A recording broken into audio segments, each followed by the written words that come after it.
Last we left off, a tense evening of ritual and reunion came to a close in the City of the Dead. Lavender returned to the Wildcards, haunted by decisions made, though happy to return, despite both Alana and Lav now bearing the consequences of resurrection. Regardless, sleep was had, and in the light of day, you planned for your retrieval of the hostage Valar monk and your inevitable encounter with Gambino, the Pirate King of Kas'Tyrion. Eventually, several plans of varying levels of challenge. You settled on heading to the east side of the city and scouting out this chateau these brigands had set themselves up within. Led by your new monk ally, Selene, you trekked carefully across the ruined city, seeing no sign of other forms of life, or indeed undeath, and before finding a place to hunker down. At this point, Hondo disguised himself as an eclectic, enigmatic, but dashing human pirate, while Mary was turned invisible, and the pair began to scout the outer edges of this hideout chateau. Making your way around the exterior of the structure, you pass by a guard detail of these strange automatons, humanoid in shape, though plated with metal and arcane glyphs or sigils. Your spells held up against them, seemingly, and you made your way further within. Over time, the two of you carefully plotted the chateau, noting the triple masts in this central courtyard, where you noted three figures were seemingly held captive in various states of despair. You noted another selection of these armored figures watching over this courtyard. You notice an odd alien-looking warrior, a skeletal figure in tattered robes and hood, various hungover pirates, and of course, the gnomish form of Gambino, alongside Sira, the devilish witch queen. It was at this point, as Hondo and Mary, seemingly hidden from sight, devised the plan to infiltrate alone, and Mary would free Quinn from his binds and abscond with him in some manner. At least some manner of that plan was to be put underway as she made her way into the courtyard.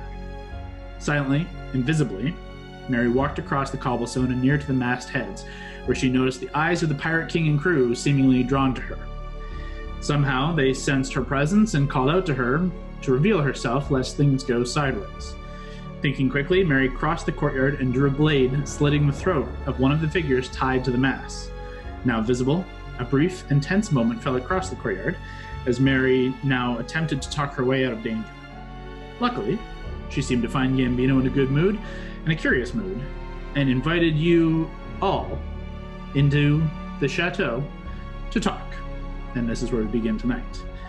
As Hondo, you are just outside, kind of at the corner of this broken western wall, still in disguise, and you know you have about, if I vaguely remember correctly, about 20 minutes left of the spell, though it's a relatively quick recast of that, in theory, if you were to run out of time. Do you have a question? Yeah, I was going to say, I wanted to ask about recasting. So, like, would I have to sit? Can I just tell you now that, like, with a minute left, I want to recast automatically, or do I have to actually do it at the time? So, it's going to be kind of loose because I'm not going to time you exactly. If you wanted to, at any point when you want to say you want to recast, depending on the situation where you are, like, if I'm not mistaken, Disguise Self will probably have a verbal component to it, potentially a material and somatic component. So it will be how quietly and quickly and hidden can you cast this spell on yourself so that someone doesn't notice a spell has been cast. So at the point that you want to re-up your disguise, let me know, and we may have to roll a sleight of hand or stealth and see if you are able to successfully shroud yourself. Okay. But you know for now, at the very least, you have 20 minutes left of this spell. You heard called out across... wait, Mary, did you... I don't even remember this myself. Did you call... You called everyone over on the earring, correct? Mm-hmm. Yeah, I had an open chip. So, across to everyone, and Hondo included, with the exceptions of Selene and Lavender, the call to action, come to the chateau to chat, has been issued, and we kind of are at a standing point where Lavender, Selene, Allie, Valentine, and Gord, and Keith are a couple hundred feet away in another kind of abandoned home manor of some kind. I think we said we'd unfurled the carpet and we're thinking of getting on it. Yeah. It's not going to take a lot of time. My point was more to Kevin's point of time. It will only take a minute or two for the whole party to make their way across. So you have 2 minutes off of your time before whatever is about to unfold will unfold, and you will have roughly 18 minutes left of your disguise. One more thing. Could I, if I cast it now, like recast it now, would I get the 20 plus the hour? You would get 1 hour starting now. Plus so I would lose the 20 that I have left? Exactly. Oh. It's a new start right now. New start as soon as you cast the spell. You have 1 hour from beginning of cast. You could always maybe just like say I leave it, like losing 10 minutes isn't so bad. So when you know it's 10 minutes and if shit's not still hit the fan, you could be like, okay, whatever, I lose 10 minutes. Like I'm absolutely. recasting it. Just something to keep in mind that should you be involved in communication with these crew and your time is running out, it's going to be incredibly obvious. It's not going to be easy for you to slip away, recast, and come back. You could figure a way out to do it. That's in your court. I gotta take a shit. 1 sec. Maybe not so obvious at Honda. I mean, as long as they don't send somebody with you. Nonetheless, as you mull over that, Hondo, you are at this western wall, this kind of archway that is broken away, and you can see within the courtyard, and you're looking at the backs of this kind of main crew of Gambino and friends. Gambino now, some of the crew has kind of pulled over some various chairs and crates, and is kind of setting up a couple of loose seats around this central, what once was a fountain of well-made stone, a large fountain. Now the central structure and water has all vanished from the interior of this fountain. Now the remnants of a large bonfire from the night previous is just scattered, mostly ash and bits of charred wood. But Mary, as Gambino takes his seat with his boots up on the edge of this fountain, and kind of leaning back in this wooden chair, kind of gives you a gesture to sit down as this alien-like figure, this tall and lithe, armored, almost orcish. It kind of looks kind of orcish, has the same kind of skin like texture and color, but certainly more alien and like an orc elongated almost. He comes over and tosses you kind of scoots across a chair for you to sit, and you see this massive like sword along his back, and he looks kind of battle scarred and wounded, kind of almost like growls as he kind of slides his chair to you, and then he backs up and away. As you look over across to Gambino, and you see a dark-skinned kind of dark brown, almost edging into like blackish purple skin. Clean-shaven head, though, beneath a rather flourishing, kind of lavish hat of typical pirate hat. A vest over top of, and kind of mixed in amongst bits of leather armor that you note are kind of covered in these like kind of flourishing patterns of waves and shells and sea motif across his chest in this vest. You see a bandolier of they look like small cartridges, almost just small like metallic or something, little like packets about that size. You see them across his chest, and you see at his hip this odd device of some weaponry that he at one point was brandishing and flourishing. But now he sits back, kind of leaning himself back. The rest of the crew around kind of beginning to settle as they watch him settle. Sierra does not sit, but stands kind of beside him. As you see this kind of look comes over his face, where at first, through the beginning of this discussion, was kind of brash, now is almost playful. This kind of creeping smile across a relatively wide-set face, almost bulbous nose, but deep, like piercing eyes.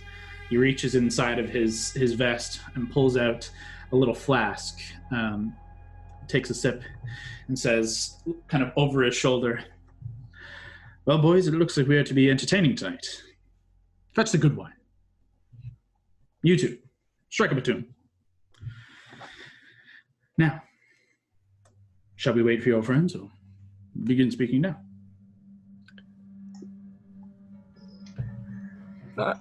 I'm going to message Valentine and crew and be like, don't go in right away.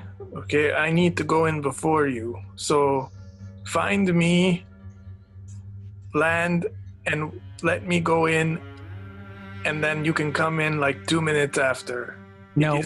It is vital you do not gate crash this event. We were just called in to help Mary, who is about to talk to him. We have no the fuck idea where you are. We're on our way on a carpet. How the fuck are we supposed to land a carpet and find you? What was that? You will ruin it if you go in. I am telling you, it is not going to work. Trust me. Ruin what? We were just called in. We got to save Mary. What are you going to fucking do? What's your plan? You will see. No. You tell me the plan or I'm going in. I broke off communication after that. Was this an open channel or was this just a Valentine? It would have been open channel. I will be moving towards, let's say we're on the carpet. I'll turn to Brawley and Lav and Gordo. Brawley, you previously mentioned maybe holding back. I don't know what the fuck that message was just from Hondo there, but what do you think? You still want to hold back? I'm going to back her up for sure. I mean, if she needs our help, like, we should go in. He says they took her, right? But now he's saying to wait. So we either need to rescue her right now or she's fine. I think she's talking. So let's go have a conversation with him. So I'll just message Hondo back while we're traveling. Hondo, we're going to back Mary up. Just let us know if that's a real bad idea. I don't want to ruin what you have planned, but I just don't want Mary to die because we did nothing. Now, before we continue, the carpet cannot hold your whole crew. Carpet can hold 4. You've got There's 5 Allie, Val, Lav, Gord, and Celine, and Keith. I'm on Keith. So Allie and Keith are going to ride in, which should leave the 4 of you left on the carpet. Yeah, that sounds good. Okay. Another note for currently Scott, and when Amanda comes back, Lavender is currently -3 to all of her attacks, saves, and ability checks. Basically, any roll, just take away 3. Keep it written somewhere, and keep on top of that. But as you guys begin to make your way across, you will come in from the northwest, headed southeast, and would come to this kind of western side of the chateau first in about a minute, 2 minutes. Good. I'm gonna do my cast now, and I'm gonna go in. Okay. Throw me a stealth check. Okay. Straight roll, not at advantage for any of your special stuff. Just straight stealth. You're pretty good at that.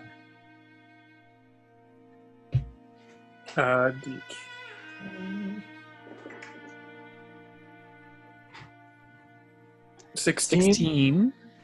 And my stealth is 15. 31. Okay. Kyle, I'll just say Lav would probably go with Brawley so they can be on Keith together if you're cool with that. Sure.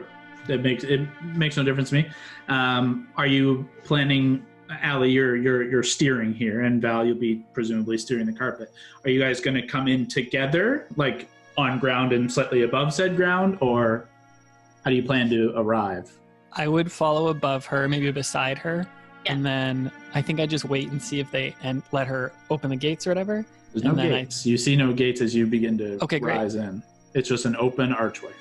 Yeah, then I think we'd just go straight through. We'll just Go in. fly beside her. Okay. In the meantime, Mary, all of that happening in your ears. What are you doing? I'm gonna barely suppress a very exasperated sigh through the whole Hondo and Valentine conversation. And then you can reply like when someone talks, right? Like you can do that without casting. You can reply when someone messages. That's correct. However, what I've kind of ruled is only one person can reply on an open channel. So Cool. To all of the conversation that just happened, basically it was Hondo and Valentine back and forth taking up the full action. It's like a walkie-talkie where you can't have two people holding down the button at the same time. Exactly. That's exactly right. Okay. Well, I had a plan, and then Hondo's like, wait, I'm going in. So I have a mysterious plan. that kind of fucked that up a little. I'll just look around the group like I'm just trying to take everything in. Mm-hmm. And I'll say, well, how many of them are there? Sorry?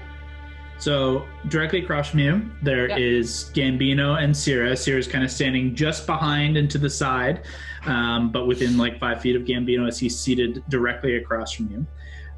You see this alien-looking figure kind of position himself leaning against the wall, kind of a little back right of them. There is the skeleton guy who's now repositioned himself seated at this table that you saw him seated at initially. There were 2 other kind of pirate-looking fellas who were ordered off to, and they've moved off to grab barrels from where you and Hondo had previously found barrels of wine and ale. They've moved over there, and you do now kind of see a couple of others that you noted before. There were 4 other pirates inside that are now kind of filtering out and watching from kind of corners of open doors or open wall and archway windows and stuff like that, just kind of watching and just kind of keeping an eye on things. And you also still note 2 of these armored guards standing at attention atop up to your right, overlooking the courtyard. Okay. You also know that there are kind of a group of 4 or 6 that are kind of on perimeter around that are still moving about, but you don't see right now, but you know they're out there. Okay. You have an interesting setup here. Takes balls to set up shop in the city of the dead. Oh, that I've got in spades. Interested to see how you deal when shit goes insane on the full moon once a month. Seems to be getting pretty batshit out there already once the sun goes down. You see this kind of smile break across his face and says, "Love, things are always insane here. That's how I like it." I guess insanity suits you. Indeed. Oh, God. Just like waiting, trying to play it cool, and trying very specifically not to look at the gap where Hondo left, and just trying to not look like she's very concerned about whatever the fuck's going to happen there. But she's a terrible liar, so it's probably not very good at hiding it. As you're kind of watching, and this silence now falls between the 2 of you. You hear grunting as these guys, these pirates, bring out, each of them carrying one side of a large barrel, and they set it down on the table nearest the skeleton guy, who begins kind of smashes into this cork area, and it starts kind of pouring out, and he starts filling up some cups with what seems like wine, as far as you can see from there, but you're not super close to it. Yeah. And then they head off to get another barrel. And you begin to hear actually, one of the guys from inside begins to kind of lean against the kind of broken wall near where Hondo is, or was, that you could see him, and kind of begins to start plucking a tune on a lyre or something, and just starts kind of just some like gentle music kind of playing, though not quite in tune. I was gonna say, how good is it? Yeah.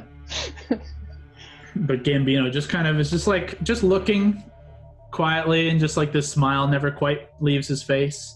What's and he's just Sierra kind of doing? She's staring at you. She look mad? Does she look like she hates me? I imagine the answer is yes. Make an insight check.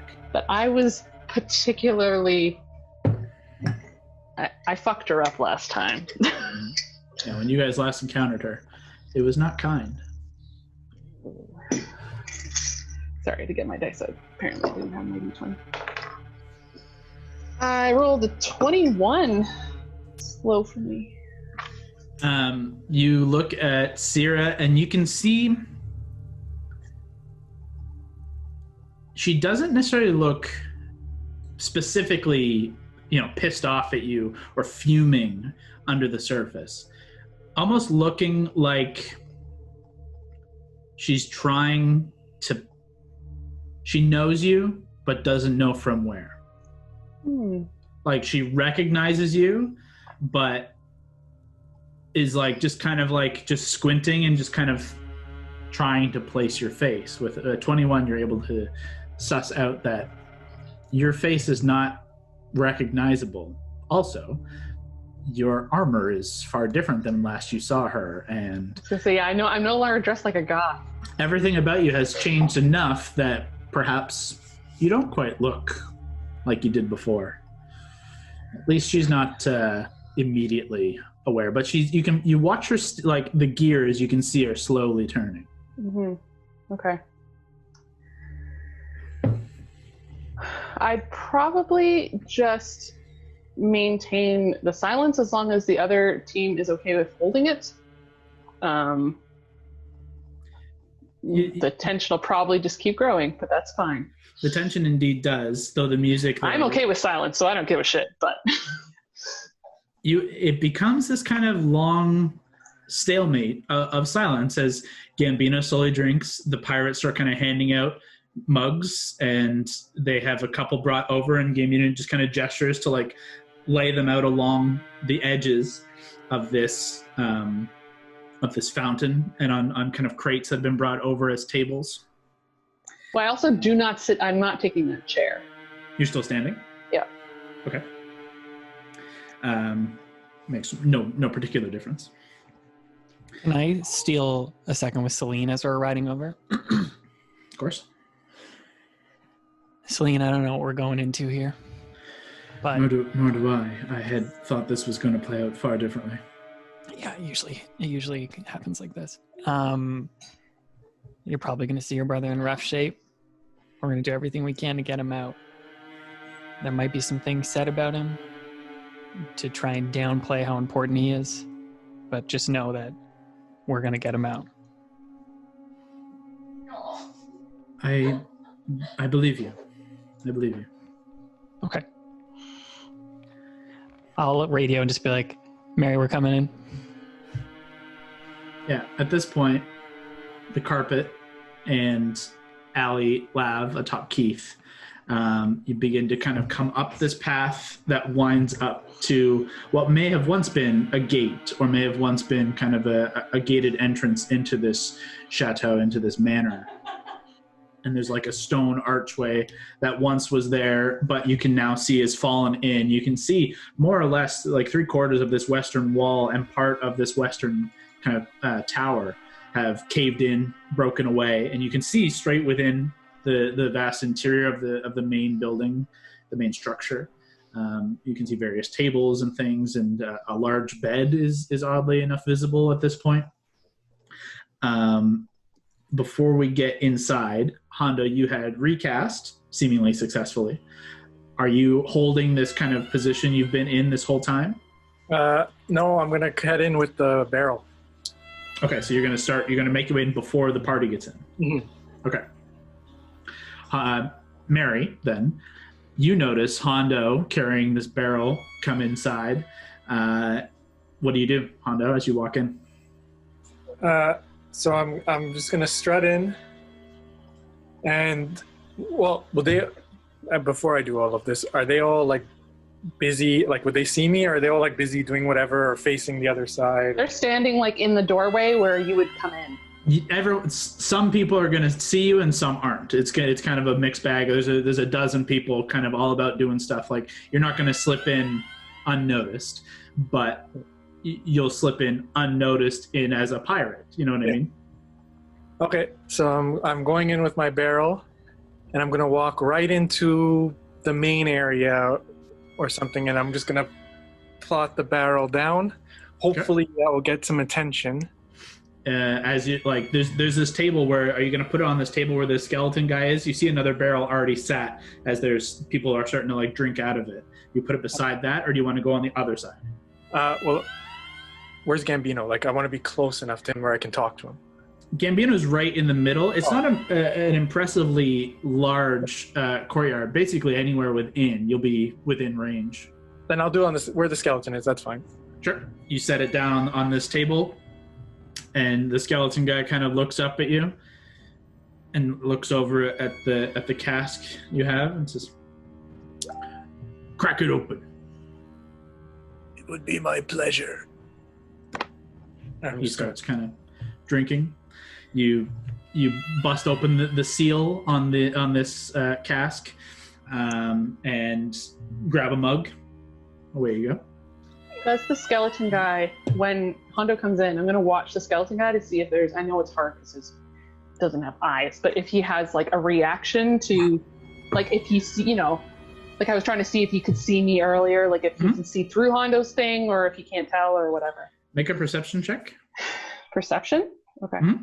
I'm hoping a disguise is a disguise. You won't notice. Well, This it is big, depends. Like, Hondo. if it's big. true sight or if it's just the invisibility. Like there's a bunch of different things it could be. Perception is 22. Okay. Difficult to tell. Yeah.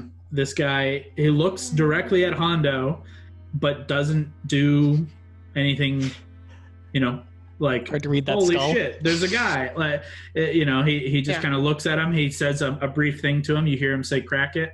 You see Hondo begin to open it and just start filling up a mug.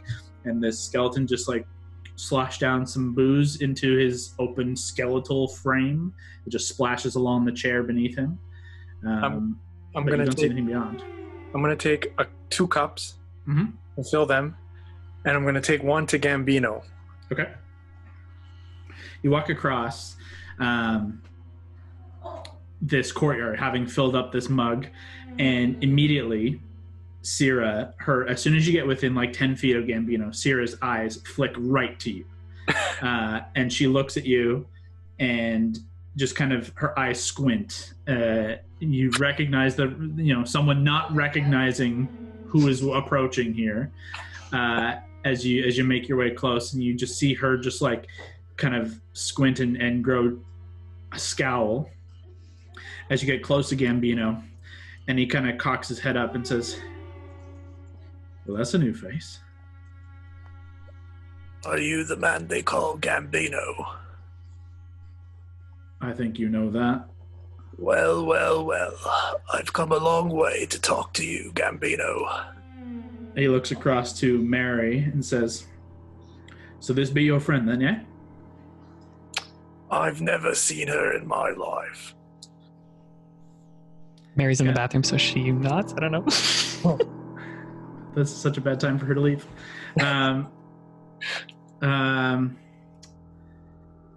Because I'm Jack, so let's say she doesn't know, but I'm going to say she just is stunned in silence. Not sure what your play is. Totally breaking her play. She doesn't know what to do.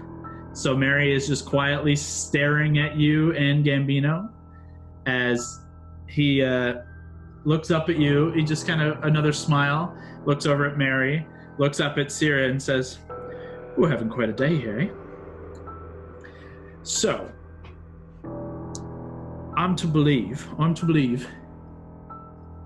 2 separate parties looking to have a conversation with me show up on the same time on the same day, but don't know each other." He kind of looks up at you, takes a swig of his flask, looks over at Mary. I don't keep a schedule of everyone that's supposed to be coming to see you, Gambino. All I can tell you is that I've come a long way, and I have a proposition. Well, truthfully, friend, I typically don't keep a schedule myself. Apparently, perhaps I should, having multiple people coming into my home, asking for deals and conversations. But please, take a seat. And I offer him the drink. He does not extend a hand. He holds up his flask and takes a sip and says, "I don't prefer to be handed things, and especially not something that, from unscrutable fellow such as yourself, I hope you take no offense. Very well, more for me. And I just drink both. More the merrier. He looks across to Mary. Mary, trying to hold her shit together. I would like both of you to make deception checks. I'm specifically not saying anything, but So me too? I don't know if it's gonna matter. Both of you make deception checks. 20!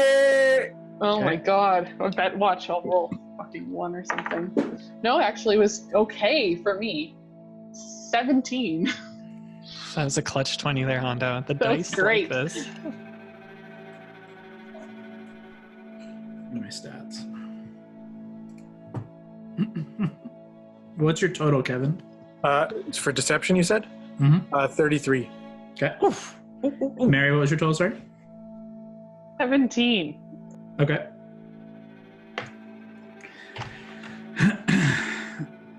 Gambino looks across up and down at Jack Sparrow and looks across at Mary and then over at Sierra and says, well, my love, we are entertained this afternoon by some charlatan, a handsome one, and a liar, as he looks over at Mary. And he just kind of looks at you and says, look, don't take this personally. Your plan's shit, and I don't understand what your motives are. But how many more are coming? I'd rather this not get bloody so early in the morning. Math. It's your 6, party. right? No, but we have an extra rate, so it still ends up being 6. Oh, wait, no. 5? Why can't I do the math? 1, 2, 3, 4, 5. 5. 5. Mary would know. I'm very tired. You just go on the Very earring to his tired. radio. How many you guys coming? 5. Says, right. He's coming peacefully for a time. Well, at this point, you guys are making your way to the outer archway, and you see Really secured it on there.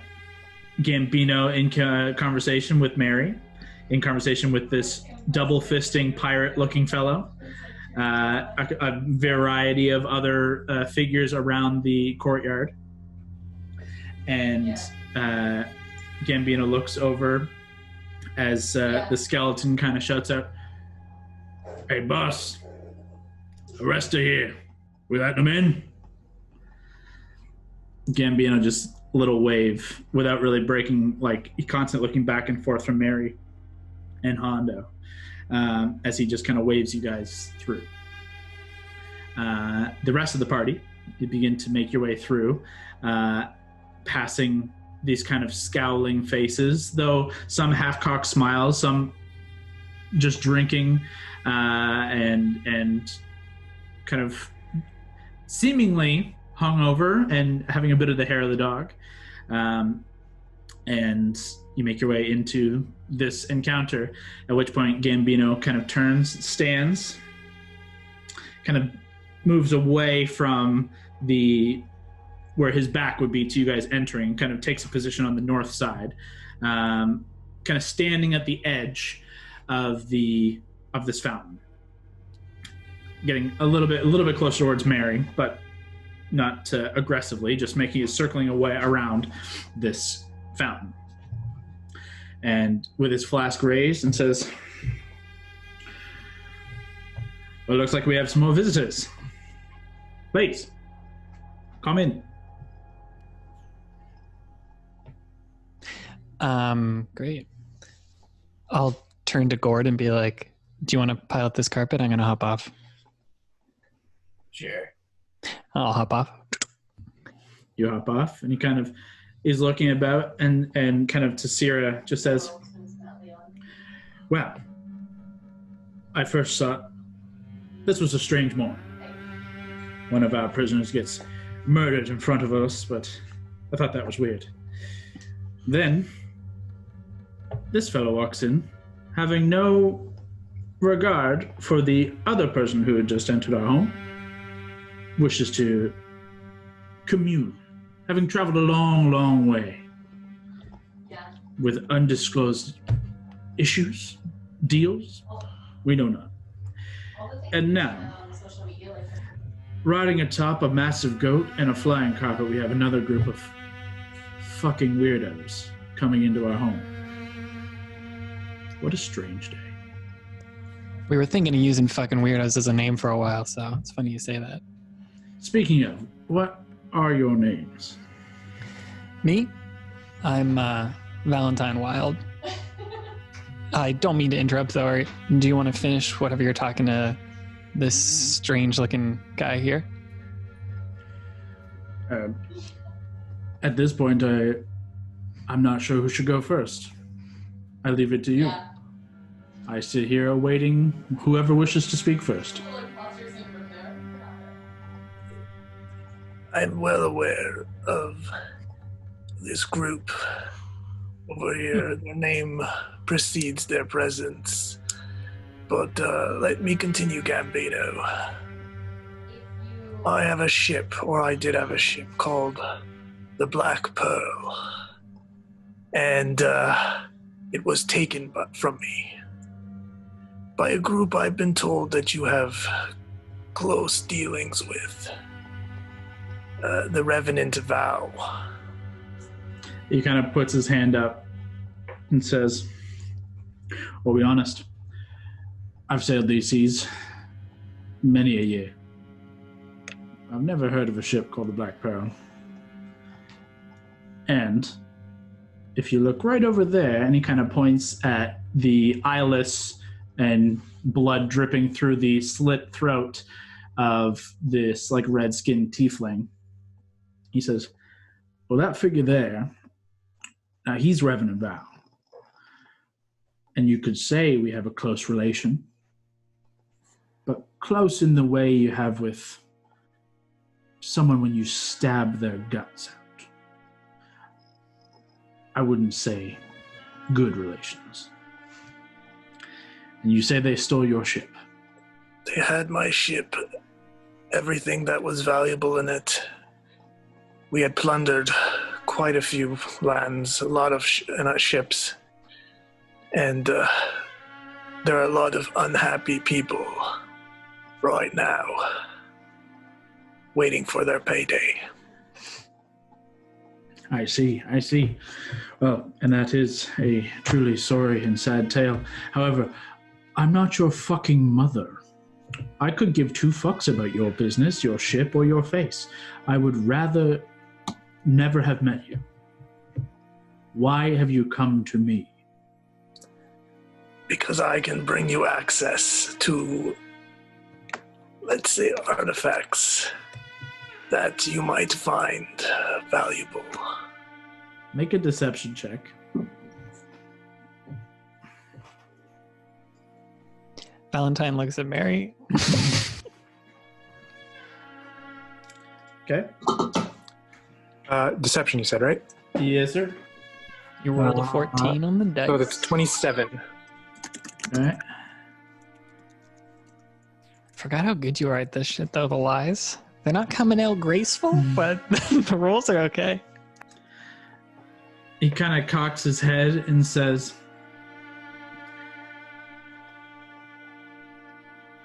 "I must admit, I'm intrigued despite all of this bullshit." And he kind of looks over at the rest of the wildcards who've flown in, and Valentine, who's kind of paused halfway towards this meeting, looks back at Mary and says, looks back at Hondo and says, "I'm going to stop you there. You hold your thought. I'm going to come to these few, see what they have to say. Whoever has the better offer for me, perhaps we do business." So Sounds fair. Drink a drink. He then looks to Mary, looks to Val, and says, "You have the floor." See, you met my friend Mary. Mary, pleasure. Didn't catch this cat's name. Pointing at Hondo. heard of you. It's nice to meet you in person, Gambino the Childish. Do you go by Captain or Commodore? What's your preferred title? Captain, if you please. Captain. Cap, I can see by the skewered little Vow guy over here, and by that little speech that just happened with that bumbling buffoon, that you're not too much of a fan of those guys in the black and red cloaks. So here's my pitch. I'll look around at all the pirates. Feels like you guys don't want to be slaves. Feels like that would be against the pirate code. Do I kind of have a good read on that? In fairness, I don't think many want to be a slave, but I'll let you continue. I'm happy you said that. The Vow, that's all they want to do. They're coming here to Kas'Tyrion, a place where we've got it on good authority that you guys leave every full moon because shit gets crazy here. Well, the Vow are coming for this full moon, and if they get what they want, everyone on this plane, across this entire land, is going to become a slave of these fucking guys in the black cloaks. They're going to make this the, 10th layer of hell. Asmodeus is going to come here. It's going to be fucking terrible. Now, you're like, what's in it for me? I got you. Precisely. What if we stopped that from happening? What if we stopped all this spooky shit from happening in Kas'Tyrion, and you can make this a permanent hub on the eastern coast for your entire pirate colony? You can raid all along the coast, all the way down to Osmet. You can go all the way back up to Arendelle. This could be your spot. And all we ask is a little team up, because we know the Vow are coming here in, what is it, married 2 days till the full moon? Actually, I don't remember. Leah doesn't remember. Is it 2 days? It's 2 or 3. Yeah. 2 or 3 days. They're coming here. They want something in the city, and if we stop them from getting it, then both of us can get what we want. But this guy mentioned something about a ship, so maybe you should hear him out more. He looks you up and down, looks over at Mary, and says,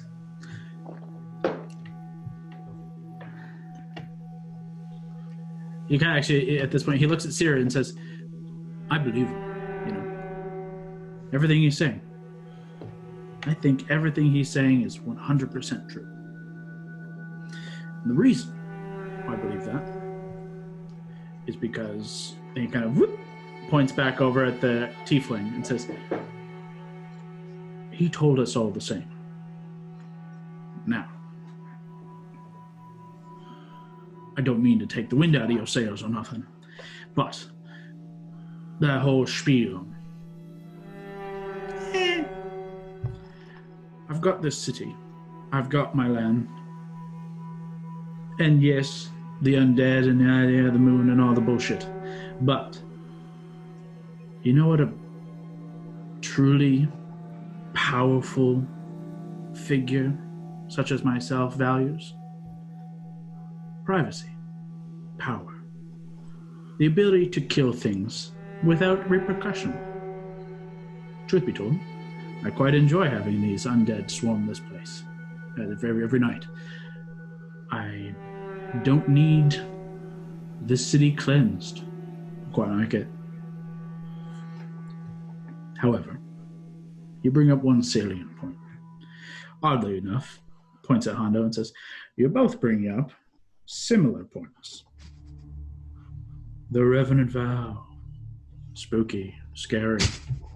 We're gonna be slaves, whatever.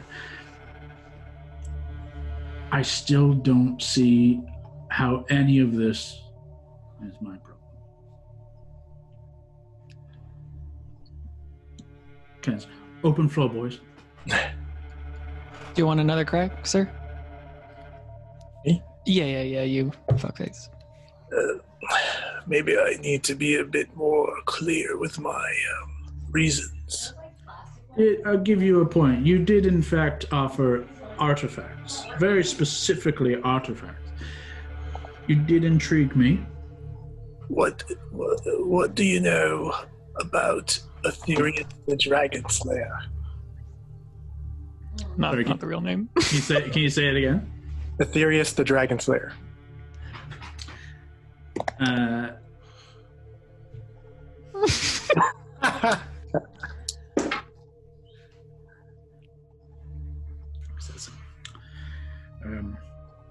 Well, I know nothing of this Aetherius the Dragon Slayer.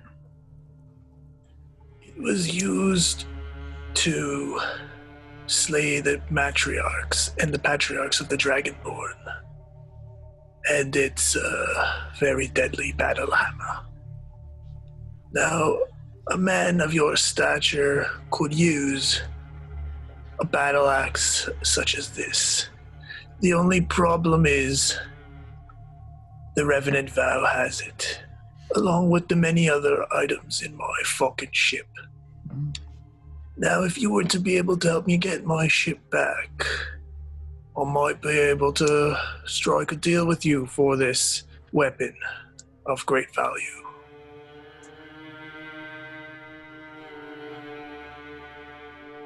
Kind of just like looks over at Sierra, looks over at the rest of the crew. You do see some of the crew kind of like drawn in by the tail, so to speak.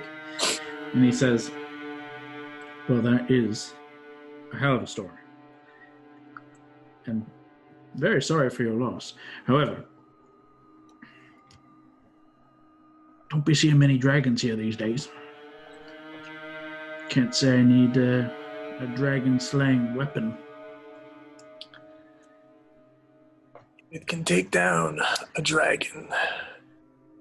Easy. Sure, but if there are no dragons, not a big boon. And he kind of pulls this weapon out of his holster. You see this kind of dark reddish wood polished handle and this long barrel, and you see a cartridge of 4 kind of smaller, shorter, circular bits of metal that kind of surround, and he spins it up around his finger and kind of kicks the cartridges open, and they spin, and he flicks it back over and it slams, and it's this intricate like piece of metalwork and craft, and he kind of holds it up and points it in your direction and says, I think I'll be fine with my weaponry, in fairness. Now oh, sorry. Go ahead. Says, I think I'll be fine with my weaponry, in fairness. Now, you've made your case. You made your offer. Dragon slaying hammer of doom. You want me to kill the Revenant Vow who have it? Or are we sneaking in to retrieve it for a monetary value? I don't fucking care about the Revenant Vow, but when they cross me and they take my ship, it becomes fucking personal. Now that I understand. He looks now to Valentine and Mary and says, well, you're up again, I suppose. Quick question before we start. When he finally took out that gun, I vaguely remember that when Hondo found the box that the gun had been like sent in, or like there was some reference to there was like a box that it was in. We don't know that it's the same weapon for sure. But is it something that looks like it would fit in that container, or did we not get that same box left? I don't remember. Like trying to piece together, like I know they gave him a cool weapon. Is this the one from the Eldrazi? There's just no way to really know, truthfully, just by looking at it. Unfortunately, it's not like it had a full inlay in the shape of this exact weapon, you know? No, for sure. And I mean, like, it's slight metagaming because, like, I know that smelled like black powder and what that means, but Mary has no idea what a gun is, so. At this point, unfortunately, you're not sure. Yeah, not enough clues to make that connection. That's fine. Just wanted to make sure. Yeah. It sounded like a really cool, was that an axe you said? A warhammer, you could even call it. Okay. Our pitch, if you're putting it back on us, totally fine if you want to keep this place as a zombie place. Just thought that might be something you want to help with, but I respect a man and his desire for privacy. Our whole thing is we just want to stop the vow from making this into a hellscape. And that involves us sneaking in here when you guys normally bail out. I guess what we're asking for is, would you help us sneak in? And again, I know you're a man who desires certain things, so we would be willing to as well trade. Let me show you one thing. Just slowly reach into my bag, and I'll pull out one of our gate gem compasses, and then just like move forward and put it down on the table. He looks it over and says,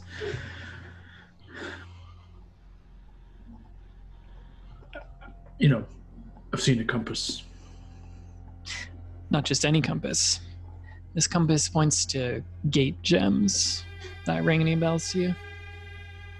You see just this kind of half-cocked eyebrow, and at this point, you watch Sierra over his shoulder, kind of, Mary, you catch this spark of memory.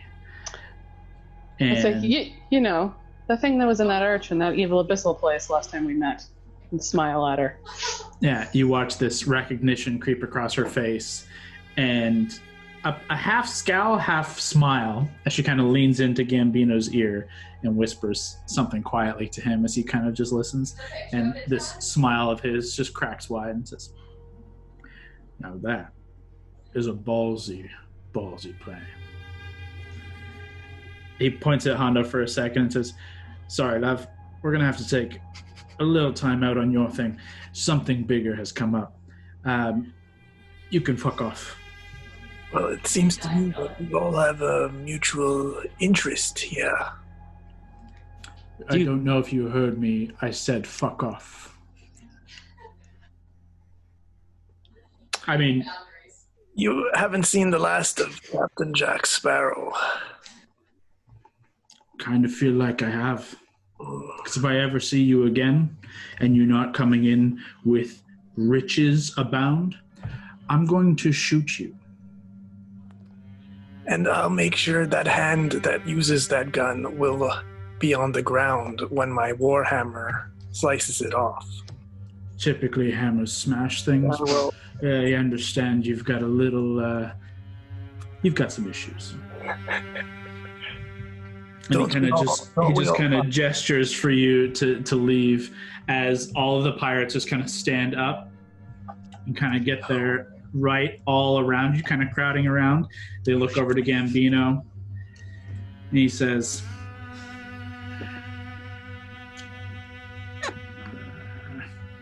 "I'm intrigued by him. Let him go." And they just kind of part this kind of aggressive circle around you and they let you pass. I walk out. Okay.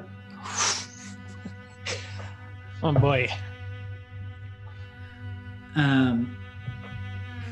Gambino now says, what a fascinating, weird guy. What a weird day Jesus that we're Christ. having here.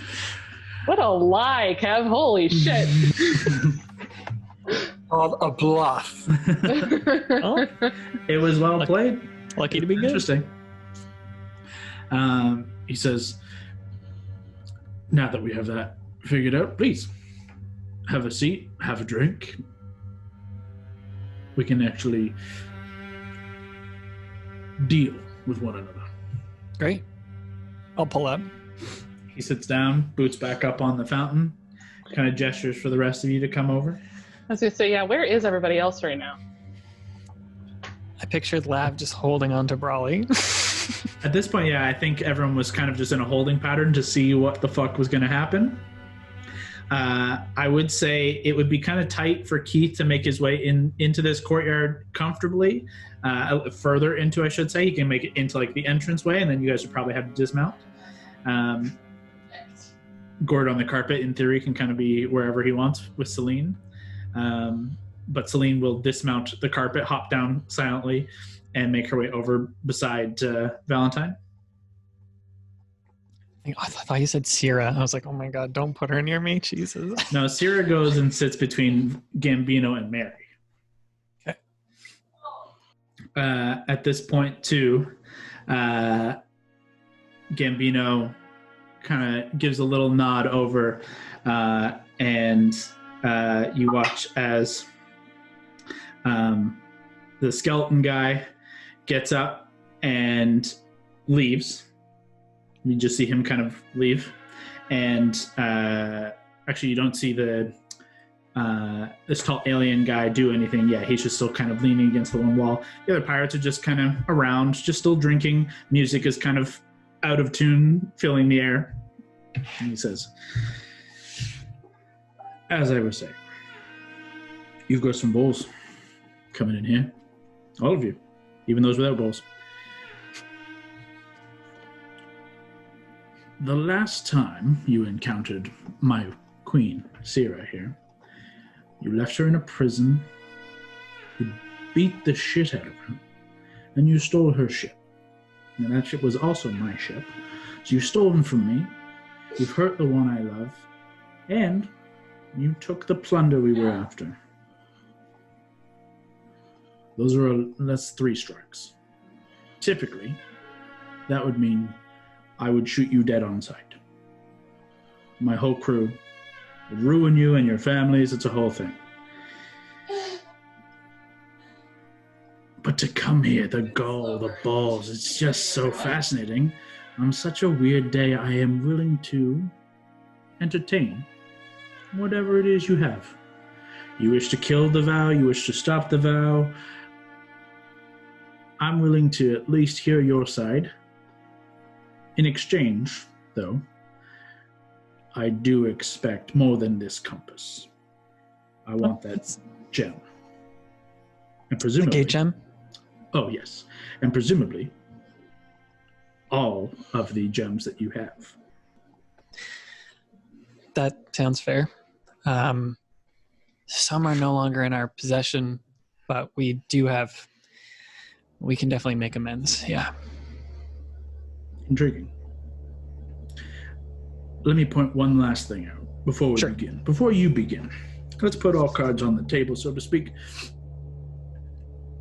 I know a little more about the Revenant Vow than you may seem to think I know. We've been at odds for some time. I've killed a lot of them. Surely you have to. Yeah, it's like a pastime. He kind of gestures at Mary and says, clear. No This love one, list. No love list. But you see, we had him here for a purpose. We had him here for information. We've learned a fair amount of information. We know the Revenant Vow are coming here, the full moon. We know where they're coming here on the full moon. We know why they're coming here On purpose. on the full moon. My question is,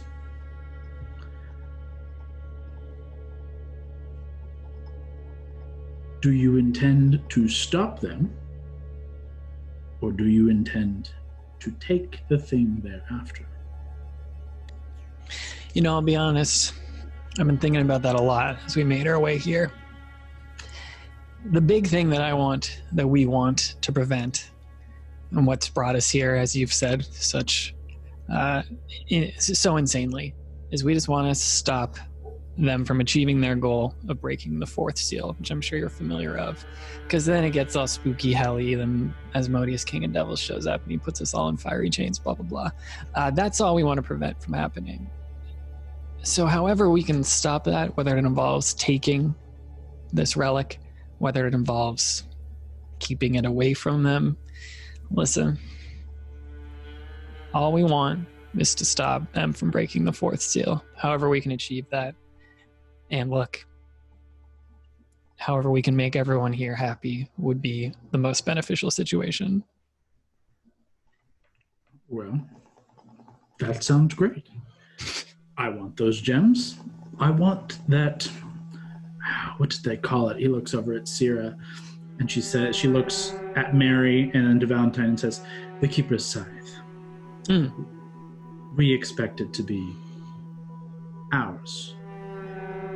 Yeah, I mean, if you guys are going to help us prevent the 4th seal from breaking, you can have this fucking spooky, scary relic. I don't want it. should they kind of look about the group and say, if we come to an accord, the scythe and these gems come to us. We will provide you our ample firepower. And we will fight the Revenant Vow together. Listen, that's all we want. Allies defeat the Rao. They're so fucking annoying with this fourth seal shit over and over and over. And then we're out of here. You get what you want. We're never coming back to Kas'Tyrion. Unless you invite us. I don't know, maybe we'll become like real friendly after this. Could be. I've been known to get rather friendly after a couple of drinks.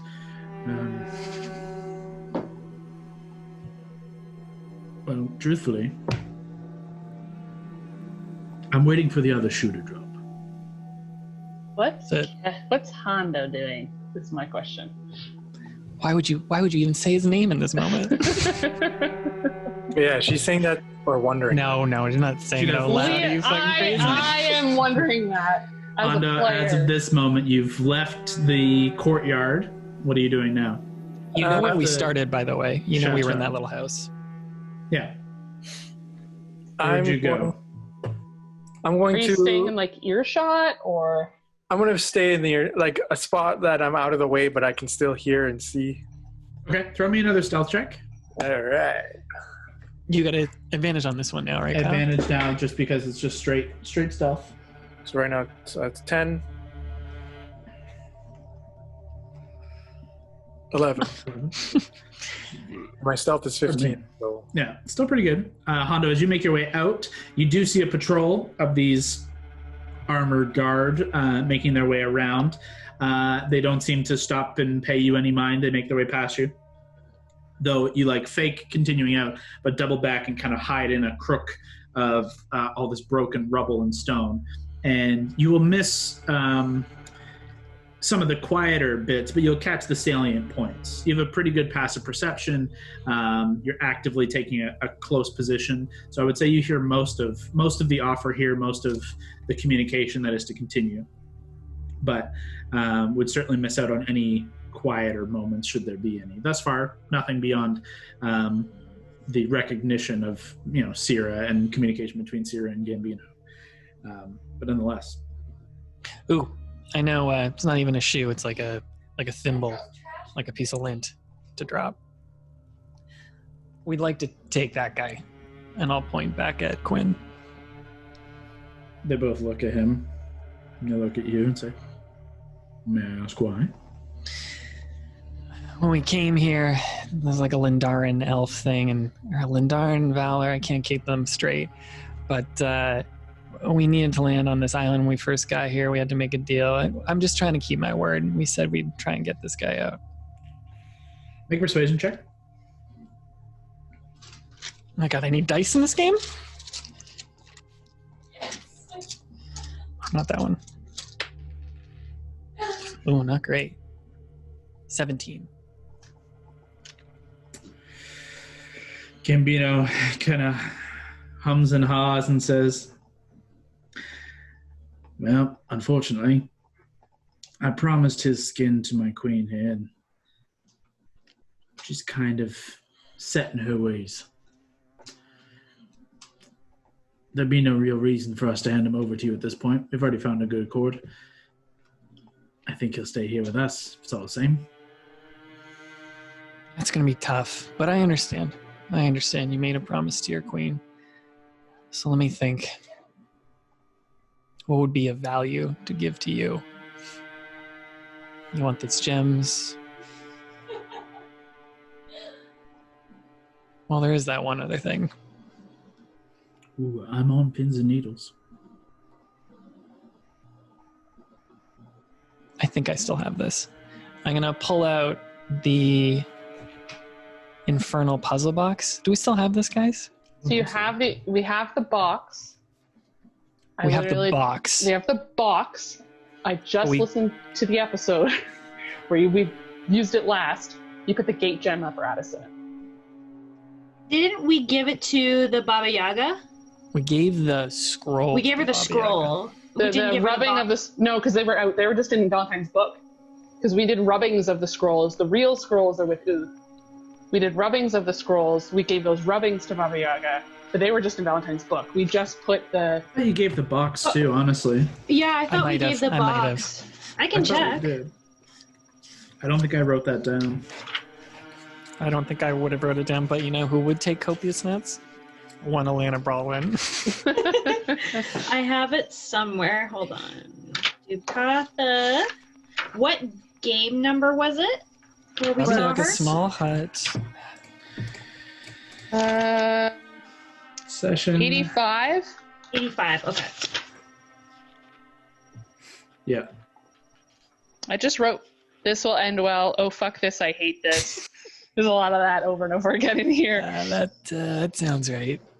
And then I don't have any notes about what we gave her. Just what she told us. Oh, okay.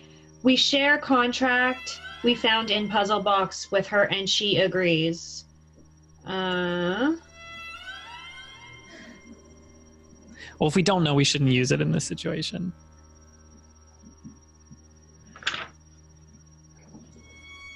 Agreed? Like, we shouldn't use this if we don't know.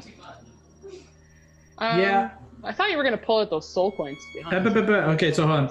Inner hut, Valentine, Lavender, Ohano sat, and with the very wise offer of the infernal puzzle box and the contract go. struck Yeah. between Evel and the Lord of Kenya. So, according to my recap of 86, it's going. Okay, no worries. Instead, I will pull out 2 of the soul coins. These devil soul coins. I took 2 out when I only say that because I had taken 2 out when I spoke to the dragon and kept 3 in there. Yeah, there was still a little chest that you were talking about with the dragon, but you have 2 free. You pull them out, and he kind of just gestures to like grab hold of it. Please. He looks it over and says, and he kind of tosses it to Seer and says, haven't seen one of those in some time. That's like it's like a wafer, like a taster. You have more? A 2 is, piddly. Yeah, I mean, we could double that if he could go back with us. Double's still not a ton. Let's say this. We keep these 2 soul. I assume in that fancy little bag of yours, you've got at least one of these gems, preferably the one that my queen and I were sought after, however many moons ago it was. And I'll keep this compass as a down payment of services rendered. And I'll give you the guy as a show of good faith. 2 coins now. Compass. You want the gem that's Sierra the Witch Queen. And that was it, just to be clear? As down payment with promise of further. You get the guy. We can discuss more specifics of our involvement in a chaotic battle or 2. And of course, the agreement that we walk away with the scythe and any other gems you may possess. You will have all of our battle power at your hands. Here's the only sticking point. Yes, I'm willing to pay this price, but Sierra, it might not be the gem you were using. It might be a different one. I can't recall. Truthfully, I don't care. Great. Just a gem is fine. We had hoped it would be that one. We're not tied to which specific, as long as we get it. Sure. That just happened Sounds to be good. the one that you had taken and we had hoped to retrieve. Ultimately, no difference. This one, I believe, is from the Shadowfell. So, As I say, I don't give a fuck. great. That sounds good. Good deal. You got the 2 things there. You got the compass. If you wouldn't mind, can we just cut this guy down and I can give you the gem? Sure. He leans over his shoulder and says, Sen, get him down. The alien-looking dude walks over, draws this massive sword from his back, walks over towards him, and hacks at the rope and just like grabs the chain and just like breaks it free. So excited. Oof, strong guy. Jeez. and Quinn falls, though catches himself, maybe not quite as quietly and deftly as he would have if he wasn't near death. But he gets up, and you feel Celine kind of, her hand like grabs towards you. It's just like a thanks and surprise and worry, but he begins to stand behind Mary and kind of limps towards her, kind of using her almost as a crutch. Yeah, I put my arm out for him. So, if it's all right with you, give you the gem now. We got to take this guy back to his little elf friends. And then maybe we should have dinner. Maybe we should, before this shit gets real spooky, we can figure out some sort of game plan for the full moon. I think that wise. We could entertain here. We could entertain on the Dreadnought. We could entertain wherever it is you're headed. Hold on. Do you mean the cool flying ship? I mean my ship. The Iron Dreadnought. I've heard a lot about the Iron Dreadnought. Is the Iron Dreadnought the flying ship that bombed Rogue Point? Indeed. Oh, could we meet there? Of course. Sick. Now listen, what you did to Rogue Point, that was intense. On that aside, this ship sounds so cool. I would love to see it. But it fucking is, I'll tell you that. I'll also tell you one last bit of parting advice, threat. Take it how you will. Sure. I don't take kindly to threats. I don't take kindly to backstabbing. I don't take kindly to the idea of mutiny. When I make a deal, I make a deal. I expect both sides to uphold their ends, and when one side betrays the other before that deal is complete, there will be blood. I say this to you now, that should you betray me, any of my crew, or my queen, your innards will be scattered across the astral sea, and you will never be heard from again. Well, if we beat your queen last time, imagine what we've accomplished since then. Imagine we hold you in the same regard. I look at her with fear. No, that sounds totally fair. Totally understand. What I would just say is we don't have all the gate gems on us, but we will part with them for you. I just throw that out there so one of these pirate guys doesn't just fucking murder us when we're walking out. You gather that nobody does anything without Gambino's say-so. I mean, if he says kill them for the gems, that maybe he, prepare for fight. But thus far, he seems to be making a fair deal with you. I said all of that out loud, by the way. Yeah, of course. Yeah. Throughout this whole deal thing, I'm going to kind of be keeping a close eye on Sierra. Mm-hmm. Did she seem happy with the deal and the prospect of getting the gems back, or does she seem like she's not cool with any of this or anything like that? She seems thrilled. She seems very surprised and happy in the same way Gambino seems surprised, though he's happy that things are working out, but she seemed by the mention of the requisition of the gem that this is important to her. At least she's happy with it. You can tell that, at least with a passive, no problem. She's not hiding it. Gambino then says, well, he puts his hand out and says, you leave your spoils, you take what's his name, and we have ourselves a deal. He puts his hand out. I'll shake his hand and reach in the bag at the same time. Stand up, take out summon the Shadowfell gem that we still have. Give it to him if he's still holding it in his hand. Yeah. It's cold to the touch as you draw it. And for the first time, you haven't looked or done anything. You specifically didn't, actually, because you were scared of it. But it's cold to the touch.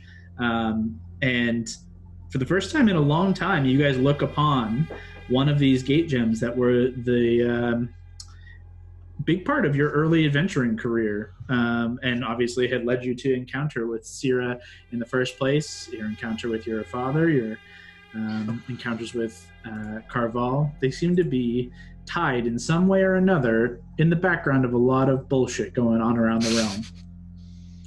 And you drop it, and this maybe 6 or 7 inches kind of around, and it's not perfectly spherical. It's jagged in all different manner. You can see on this one along the base has kind of been smoothed where it was sat within, almost like within a brazier. And it's this kind of like faint pink crystal on the top that deepens and slowly becomes a deep purple, almost black by the base.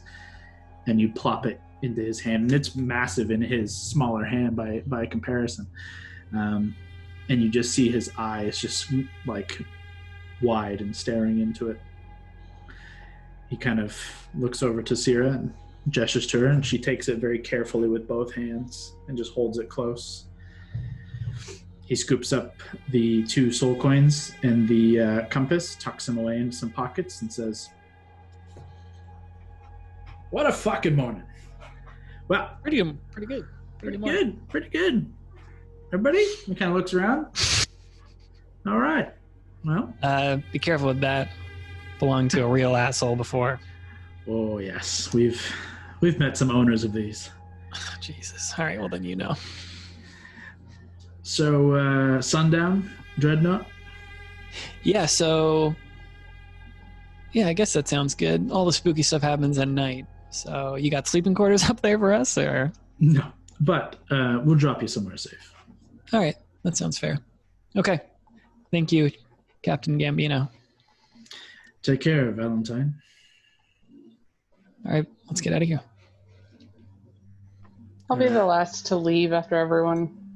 As Making everyone sure everyone else begins gets it okay. to make their way out, the pirates kind of close in ever so slightly, and Gambino just with a hand wave, looking over and kind of now just like engaging with Sierra, they part, and you're free to leave without altercation. Can I take a real good look at one of those I can't even say it. Automatons, the Warforged, whatever they are. You can make a perception check. What are you looking for specifically? I just want to see it. I love this shit. You can see them. Make a perception check to see. These ones up top are somewhat covered by kind of battlements overlooking the courtyard. So you can only see upper half. Can I phrase my question? Mm-hmm. Valentine is curious how they're controlled. If it looks like they work in tandem, if it looks like they actually have like little personalities, he's just really curious about them. Make a perception check. Ooh. What do I add? 25. Ooh, damn girl. As you look at the 2 up top, you can see they're not, moving in unison. They're not tied to one another in any way. There's no hive mind seemingly at work, or if there is, there's still some modicum of free will imposed upon them. But more or less, they seem as if any of the other pirates in the area. They seem to be fully free creatures, but metal men. Do they wear clothes? Nope. Okay. It looks like they have some form of. Looks like their exterior is either applied or built to look like pieces of armor in some way, like a second skin of armor. But there's no nothing beyond actual like metal and like bits of what look like potentially dark wood throughout. Cool. Hard to tell exactly from this distance, even with that 25. The type of material is difficult to make out, obviously. You're not sure. But they don't seem to wear clothes. I'll just point at one and look back at Gambino and be like, so cool. Then I'll just keep walking out. With no further altercation, you hear music pick up in the courtyard as you begin to leave. I will put a hand on Quinn Mm-hmm. and quickly cast Cure Wounds level 1 in him. Yeah, I would say too, Celine has now moved on the other side of Mary, and I assume Mary is still holding on to Quinn a bit, unless Mary, you wanted to break off to be the last one out. If she's gonna come and like help him out, then yeah, I'll just I was the first one in. I'll just make sure I'm the last one out with everyone else before he gets out safe. Sure. But yeah, scooping up underneath Quinn, Celine is kind of holding him, and he's just kind of seemingly like dazed a bit as you cast Cure Wounds. Give him a little bit. 7 health. Cool. You can get him on the carpet so he doesn't have to walk. Easy enough. Anything else anyone else is doing before you depart the chef? I'll, if he's on the carpet now, I'll just start walking next to Mary. Okay. And be like, fuck, that was pretty expensive. Fuck me. At some point, Hondo, you can choose to either join or do whatever you're doing, but you're I'll technically radio still him. hidden. I'm Where gonna the say fuck are you? I would have left. I would have head back as soon as I heard them agree to the deal. Okay. So by this time, you would be safely within the other manor house as the rest of you leave, and are easy enough to reconnect altogether. Do you still look like Jack Sparrow? I guess until the spell wears off, right? Wears off. You can choose to drop it if you want to look like yourself, but for the next basically half hour, you look like Jack Sparrow. I'm gonna stay until it wears off. Sure. Down. I mean, until at the very least, everyone's out of eye shot. Might be a good idea. Yeah. When is this episode gonna come out? 6 months? Oh, yeah. I don't know. 3 Cool. months, maybe? We got 3 months before we get sued by Disney for fucking libel or Yeah. What was it? We got time. Copyright claim. Copyright claim. Yeah, we're gonna get. We just can't sponsor copyright this one. striked. Yeah. That's all right. You guys all Amanda reconvene. just broke a glass. I thought that's what that sounded like. Shame. I thought that's what that was. Oh, now she's going to tell people she broke a glass. So, yeah, I assume we walk back to our safe Everyone house. converges. Yeah, let's get way out of earshot before anyone starts talking about what happened. And then I'll just look at Jack Sparrow and be like, hey, pal, you got a lot of nerve. This is where the Wildcards hang out. You got to get the fuck out of here.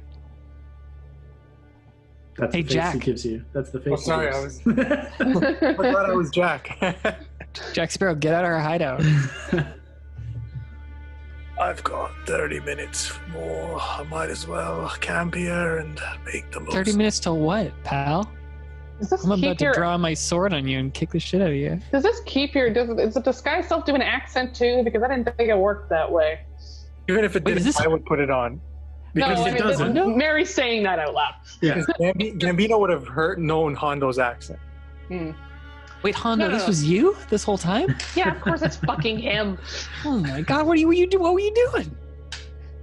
Just trying to play Gambino. Apparently, it didn't work. Well, to be fair, it might have made our offer look better. Yeah, it's that use something shitty at first and then sell a higher plan. Wow, you had a lot of balls just going up to him one-on-one. Jesus. Well, I have a new plan, and it's going to be involving the Dreadnought. Oh, What was God. that? What was the new plan? We're taking the Dreadnought. Of course we are, but we're going to do that much later. Oh no. No, that's not part of this conversation. We have to stop the fourth seal from breaking before we do anything. Were you listening in when he was like, I will kill everyone and scatter your ashes across the astral sea if you break this deal? Thing is, he doesn't know that Hondo is alive. He Yep, doesn't totally know true. he's here. Yep. So Hondo is going to sneak on the ship and cause a little mischief, we'll say. But Okay, the thing is, though, Sierra does know that you are with us. I'm totally prepared to just leave you to die if that's what you want to do. You can Look, do let's- that, but then let's- we'll let's team walk- up and kill you. Let's walk and talk. We know that daylight burns real fast here. Let's try to get back to. Let's get Quinn home. Yeah, It is well after afternoon here. Looking at mid-afternoon, and it was roughly 2-ish, just over 2 hours to get back to where you were. You also notice Quinn is relatively quiet, and in most of your experience, and in some of your experience in torture, but most of your experience just in general battle and recovery, he's just fucking hurting. And even you can heal him up to full.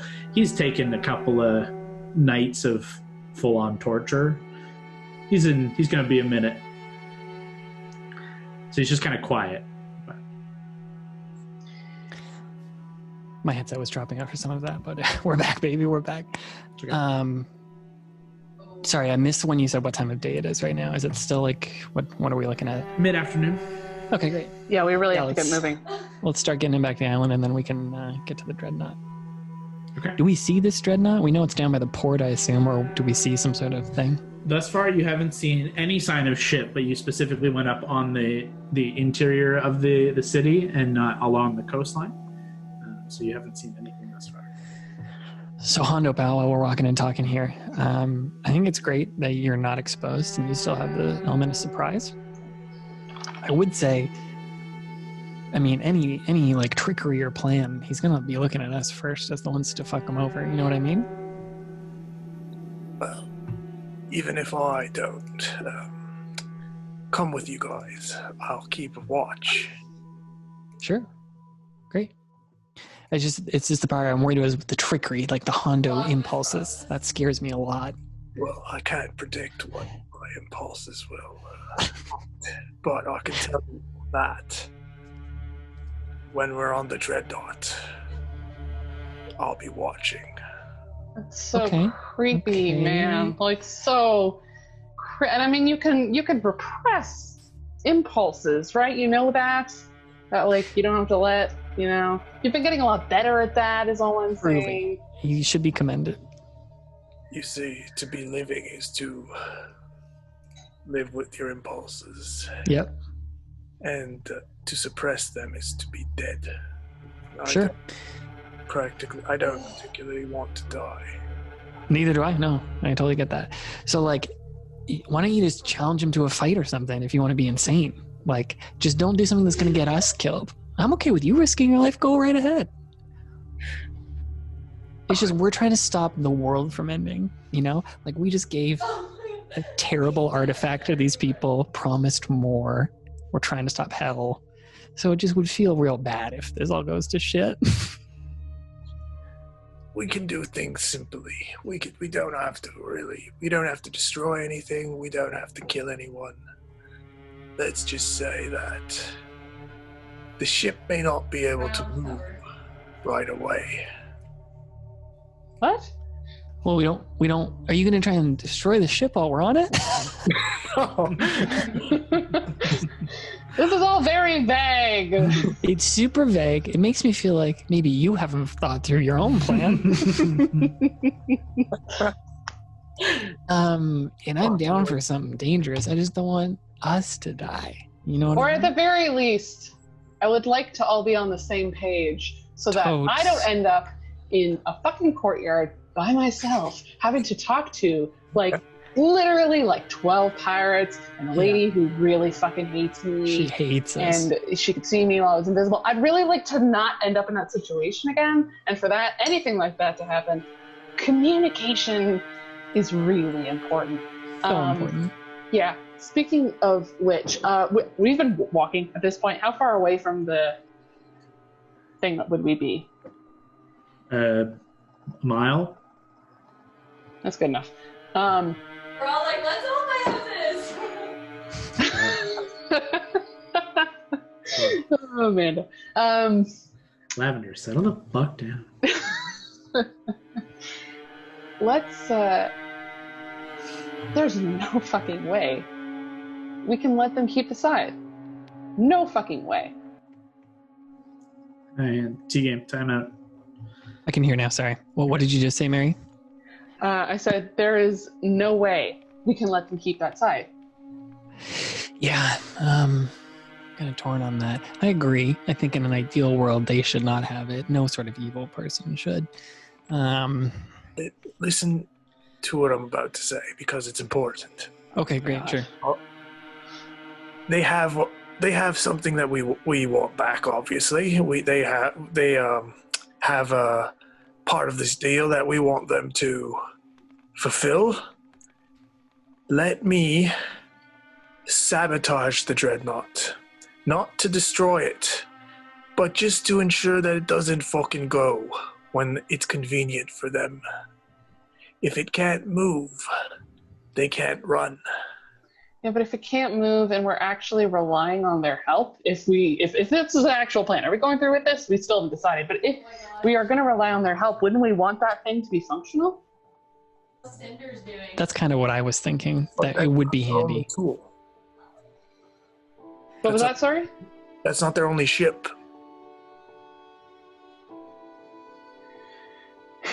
Yeah. Do you know how this thing works? Would I know how this thing works? Like, no. Okay. So the plan is to go on the boat, sneak on. We're all distracting them with dinner, all that bullshit. Yeah. I don't know You how sneak do that. on. You, with your, try to reverse engineer this ship by looking around on it, and then come up with a way and successfully complete a way to damage it, but not damage it so seriously that it's not useful anymore. We on the same page here? We used to do this on the seas a lot. You just need to take 1 or 2 parts from the engine. And What if it won't go anywhere. What if it doesn't have an engine? Why are we doing this? Why? Why are we doing this? I want to point something out. You guys don't know what engines are. What the We're fuck's in a an fantasy engine? world. We're in a fantasy world. Right. The only airship you guys have ever been on, you guys were in the Outlands, and essentially the one you were on was like a big blimp. No, so we didn't even go on that airship. We planned to, and then we Sorry, didn't. yeah. You saw the only airship you've ever seen, but basically a big blimp with like a huge fucking couple of fans on the back. But That's the only one you've seen. didn't Celine or someone said something to the effect, but it's like not a normal airship. Exactly. Someone told us that. Yes. So, even from the knowledge you did have, this is not something you have any idea how it works. Okay. So, I mean, that doesn't mean that Hondo wouldn't suggest he's going to try and fuck with it somehow and stop it from working, but just means the margins are slimmer. So rewind the engine talk, but let's No engine talk. Nobody knows what an engine is. But no, but Sabotage. still, like you're saying, you sabotage one piece and the whole thing goes to shit, basically. I respect your desire for mischief. We are the Wildcards. I just feel like if you do some mischief, they're going to think it's us, and then they're going to kill us, because we're literally having dinner with them talking about our plan. One, they don't know that Hondo will be there. Sure. But two, Mhm. they don't even know what's going to be causing the problem. If it's just a part here or there, that's just normal wear and tear. What if it's just a magic ship? What if the whole ship is magic and it What if just you get runs on that? Well, then I'll tell you what. How about I'll investigate the ship. I'll figure out how the ship works. And if I can find out a part that I can take, I will take it. But if there's nothing and it is magic, I will return to the cabin and I will fulfill you with these interesting details. Now here, look, I kind of like this plan. You being sneaky. I'm totally okay with this. Here's my problem though. If you get caught, what are we supposed to do? If you get caught, you will. No. If you get caught, my friend. If I get caught, Yeah. you will deny any knowledge of me. Okay. And And then- if they start torturing you, like what do we do here? You will let it pass. If they just decide they're gonna fucking kill you, They will let them. I will fight to the Yeah. end. okay, yes. Outside of the fact that they kill you, which obviously, like, we joke about it, obviously we're not okay with that. It'd be Um, sad for a bit. It'd be a problem. Not only that, they would be getting Whisper. It would be getting Whisper, an ancient relic. That's very important. But I mean, yeah, obviously, Hunter, we're not gonna let you fucking die. Are you an idiot? How long have we all been together? It won't come so straightforward. I'm pretty sure it might, though, because if it's just you against, like, the amount of people that, probably Robots. more people than Yeah, I more. almost just faced and fucking thought I was gonna get my ass handed to me. If- You don't have a lot of options for escaping. If I get caught, I will be taken to Gambino, in which I will duel him. I will- Okay, now I like this. because you have to remember the crew, they know me. Okay. So they will not fucking kill me without Gambino's okay. So I fucking say, let me go in and let me investigate and let me take that risk. So if you do get caught, what would you say to him? You're like, yo, let's fight? I say, let's finish this one way or the other. And what if he's like, all right, just kill him, boys? Well, then I'll fucking fight to the end. I like the idea of you challenging him, but when you like, why don't you challenge him like a one-on-one duel? That's what I was saying. Okay, sure. So I'm just telling you, Mary, though that was a rousing speech about friendship, I think I would probably let you die because I'm trying to save the world from dying, and this seems very abstract from trying to save the world. So I'm just trying to come out of this with something more. I just don't know if we need that risk, but I respect you and you have autonomy as a person. And if you want to do that, you want to do that. I don't know if this ship's going to be flying at the time. You might want to prepare some sort of escape plan, like you throw Whisper and teleport. I don't know. I don't fucking know. But we can't help you. It's just going to be you out there. I understand that. Gord, are you okay with this risk? I am. You guys are sisters. I'd never understand your relationship. Raleigh, how do you feel? I'm not really liking this one bit at all because, Okay. I've grown attached to our group. But at the same time, if that's his decision, then, that's what he wants to do. Yeah. But I don't like it. I think that's where I fall. Hondo, also, if you die, even just putting this purely, let's apparently set aside, however many years of friendship, including Gord's. I don't even know how long fuck you guys have been together, but if you, die and either the cost of, okay, well, we'll find some way to get your body and hope that she, Sierra doesn't pull it into a billion pieces, because then there's nothing we can do about that. You die like that, we're fucked. Somehow you get an arrow through the chest or whatever, and, we can potentially bring you back. We're going to have to pay a diamond to do that, get a big spell out of the way. Or we just don't have you for the next big fight coming up. That is a big fucking risk for us, being short someone. Yeah, it's kind of that thing again. You do what you want to do, but I mean, the whole mission here was save the world, not steal the handbrake off the fucking airship. It seems like it's trying to stop the Keeper's Scythe. Look, the whole I am become death. I don't disagree with. To be honest, I don't disagree with the plan of sneak around and see what else you can try to find out. See if he's going to double cross us, if there's any other information there. Absolutely. That's not a bad idea. They don't know he's with us. Wait.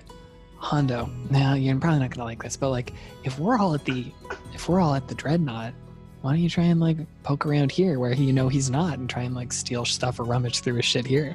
We know he's going to be with us. I bet he keeps all his best shit on the ship. Wouldn't you? I wouldn't leave my best shit on a place that gets raided by zombies every day. I just keep it haphazardly on my hip in this bag. Yeah, I know. We're aware.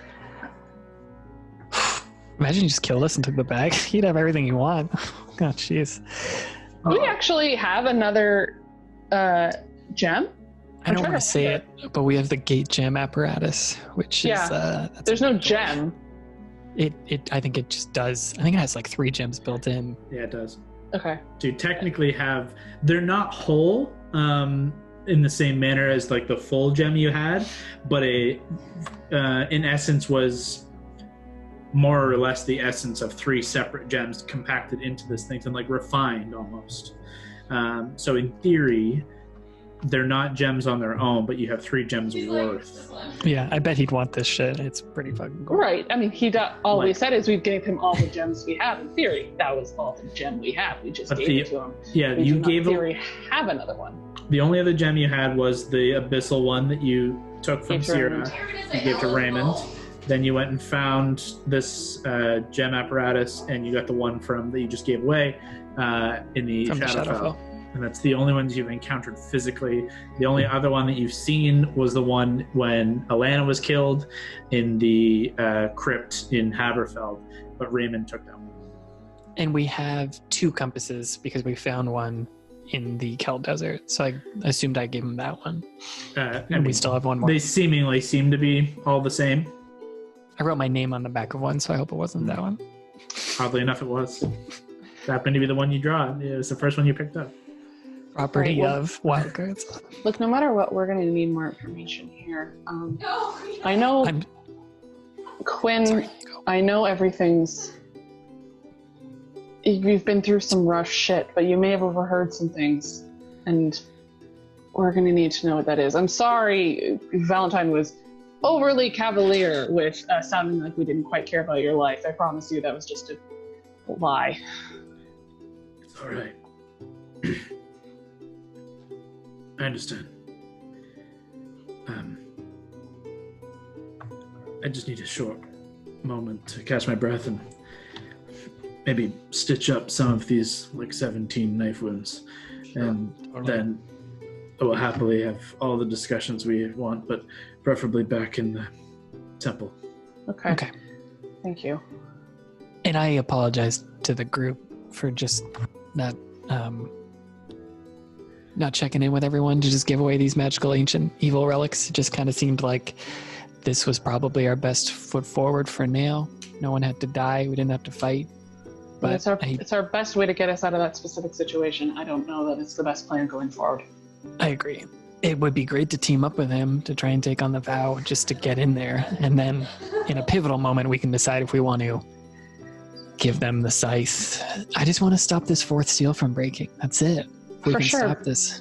But what happens if we stop the seal from breaking somehow? We don't even know what that is. We don't know specifically. It has something to do with the essence of what's her face? Sirius.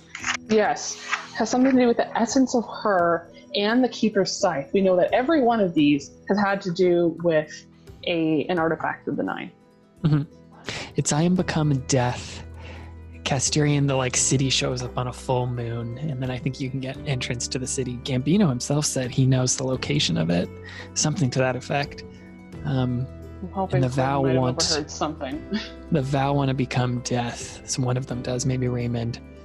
And that Raymond, would it's break not the going to be 4th Raymond. seal. It's got to be someone else. Raymond already has an artifact. It's probably Throatier.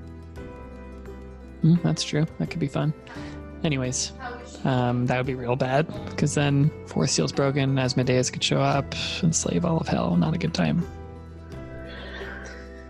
But How long- even if Sira ends up wielding it, which would be bad, I think I would rather that for the moment. So we fight her in that moment a little later, than then the material plane becoming the 10th layer of hell. That seems But I mean, like a real bad thing. It's The basically chances- the lesser of 2 evils. Right, but the problem is, if we let's be quite honest, the chances of us just flat out murdering every member of the Revenant Vow when this happens during this big fight, very slim. We know a lot of people can just stamp themselves out of there. They've done it time and time again, and if they die, they can just come back. What if they need the Keeper's Scythe? Sira has it, and then they just need to track her ass down. I feel like her and Gambino and some pirate dudes are not going to be a match for whatever the fuck everyone else wants to throw at them. So then what, we follow them around, or we just hope that they never get the scythe Well, that's now floating around in the universe instead of hidden away behind whatever the fuck, can only come up on a full moon? I think it just buys us, I totally agree. I think it could just buy us more time. And you're right, we need to figure out how we can just kill these people, maybe destroy their souls. And I don't know where that takes us, but I just know in 3 days we need to stop what's going to happen.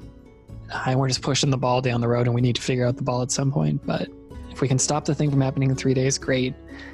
You're right, though, we need to figure out how to stop them once and for all. But again, if we stop it, if we don't know exactly what it is to stop it, if we pause it in 3 days, Yep. if we just say, sorry, try again next month, which just sounds like the way it could happen. It could be, sorry, try again next month, scythe is behind some veil of another plane, can't even bother trying until next month. Or, sorry, you missed the scythe, but now it's with this fucker, and you can try to go get it whenever you want. I think it's part of the getting the person's essence too. I know what you mean. I don't think it's all about the scythe. I think there's getting Sirius Sirius's essence too. But I don't know. Let's talk to Gambino tonight. I think these are all good questions. Yeah. This is very stressful. It's only hell. How far away are we from getting to our destination, Kyle? You guys can be there now if you want. Like, it's just jump to it once you're happy enough to be done with walking and talking. It's up to you guys. Does anyone have anything else they want to discuss or accomplish before we get to this place? Oh. How far into the walk does Hondo's accent suddenly just become his normal accent when his thing drops? It's going to be a new accent forever now, folks. Yeah, close to about the first third of the way, Hondo becomes Hondo once more. Jeez, Hondo. Make sure you mark off the 2 spell slots if you didn't already. And Hondo returns. But roughly 2.5, almost edging into 3 hours, as you've been going at a slightly slower pace with Quinn's. Well, he's on the carpet, so closer to 2.5 hours. You begin to crest over the bay and then towards the island once more, where the Valar have positioned themselves in the temple of the Raven Queen. Landing safely on the opposite side. You're looking at about 5 o'clock right now. There's not a whole lot of light left in the day as you guys make your way here. What's Fuck.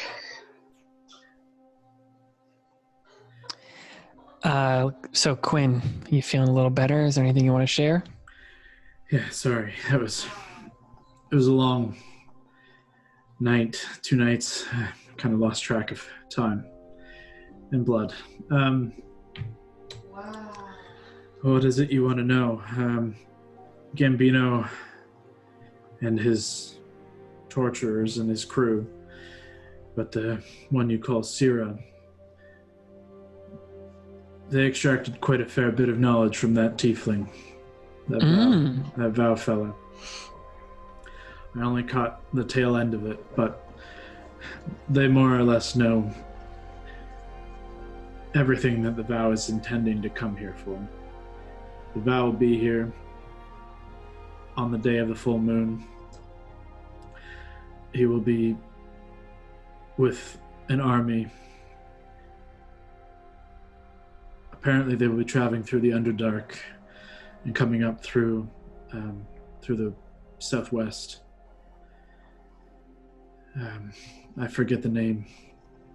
He mentioned it. It didn't really matter.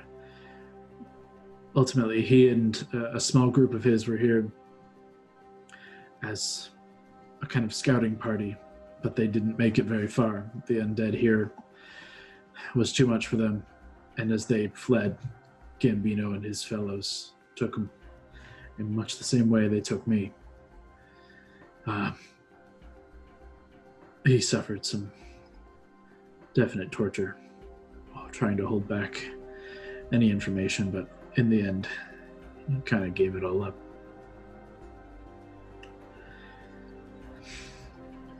The one thing I found out, which is good, the Vow don't know where to start looking necessarily. They have an idea, and they have an idea has to do with the Raven Queen. So I think with enough information and enough time, they'll figure out to come here. Kind of gestures to the temple. Says, this is where we stand. I have to thank you all for coming to my aid. I know you offered much for my passage, and from what I understand, though I don't fully understand its weight, these items and this task, it's a lot, I know. But my people have protected this area and this, not a ritual, but this has been our sworn charge for centuries. To protect the Raven's Eyrie to keep the wards in place and stop anyone from, well, doing what the Revenant Vow is about to try. We've never come up with something like this, though. They come with a force, they come with might, and of course, significant firepower of their own. Well, as much as I do not fucking trust that group of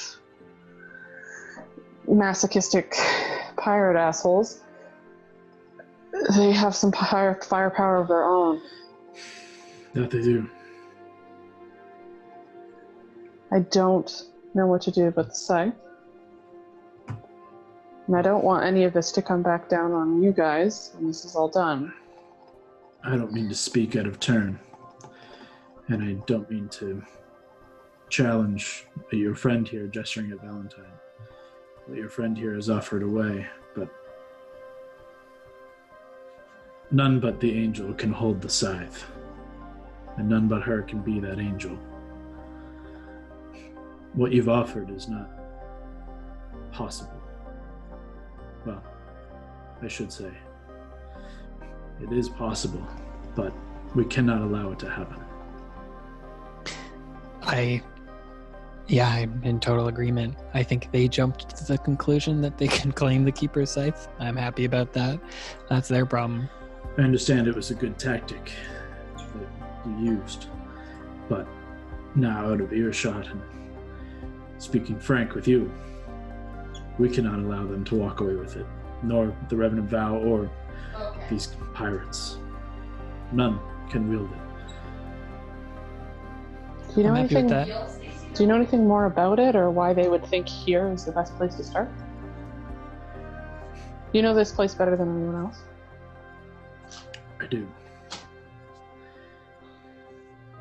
Make a persuasion check with advantage. 1 and 2, baby. 1 and 2. 1 and 2. Well, a 4 and a 19. Oh. So that's 20 total. Thank God for persuasion, for advantage. He kind of like you guys have just kind of landed and started having this conversation, and he's been kind of limping in this in the rotunda garden area outside of the main temple structure. And there's no real garden area, but it's where you could imagine there was one when life existed in the city. And he kind of gestures inside and kind of begins to slowly make his way in. You can see now with time, even though it's only been a couple of hours, he seems to be quickly gathering strength beneath him. He can walk unassisted. All the wounds are still relatively fresh, though he is now kind of put another like sash shirt over top of his midsection, and slowly been like, you see bandages he's been like working on that he and Celine have been kind of helping bandage himself up while on the carpet. And he kind of leads inside the temple. And he walks slowly, picking his way across, and he kind of bows his head quietly at the altar at the head, where this massive face structure resides. And he says, "The Valar monks, not all, but a small sect of us, protect these lands. The Valar at large wield the elements in a multitude of different ways in their choice of protection, and protecting the Vale, protecting the lands. But a small group wield shadow in protection of their shadowed lands beyond. Protection of this city, a city that once held a worshipped champion of the Raven. A citizen of this city centuries ago. She was a hero and a champion. And through her dedication, and worship, she was selected by the Raven herself to be her champion, to be a mortal shepherd of lost souls. In this charge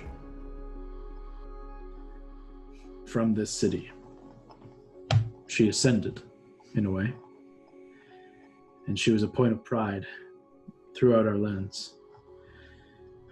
For centuries again, there was much to celebrate. However, all that is good can be tainted. Even the most devout, pure, can be tricked, corrupted. Asmodeus, somehow, some way, weaseled his way within her mind, within her soul, tainted, corrupted, charmed in some way or another. Her purpose became no longer for the Raven. Now she served the Nine. And in her service, she wielded this scythe. The scythe imbued with malice and a hunger for souls, and the will and the power to direct those souls to their resting place. Asmodeus charged her with sending those lost souls who would end up in places of the unknown, places bound to travel forever, lost. Those who would fall to the Shadowfell, to the Queen, instead would now fall into his well of souls. He grew immensely powerful. It took a long time to suss out this corruption. With his power, this chosen was powerful. Though, the Raven Queen has quite a bit of power herself. She burned out that corruption, cleansed this champion of Asmodeus' influence as much as she could. But the scythe remained, and the Queen, she's not above due penance and punishment. For failure, this chosen was bound to this city. Every moon must return and replenish her powers and essence, no longer a immortal as every other shepherd is, now bound to the offering and worship provided by the people of this city, by our people. And furthermore, the scythe has been warded, protected, bound in this same way. Should she not gain the essence, the sustenance that she needs, the scythe can overtake her once more, or any who wield it. And this is why it cannot leave any but her.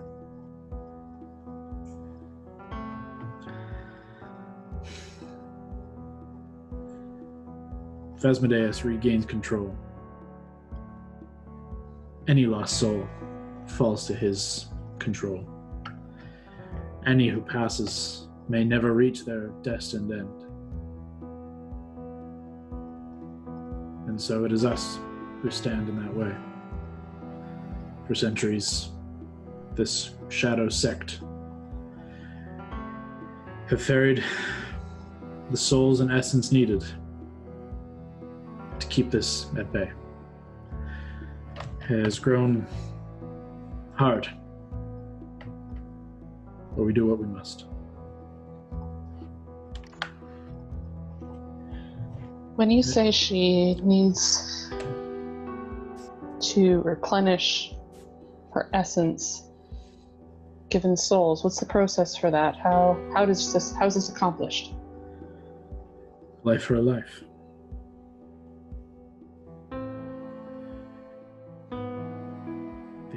service as a Valar monk has a specific end. Every month, every moon. For centuries.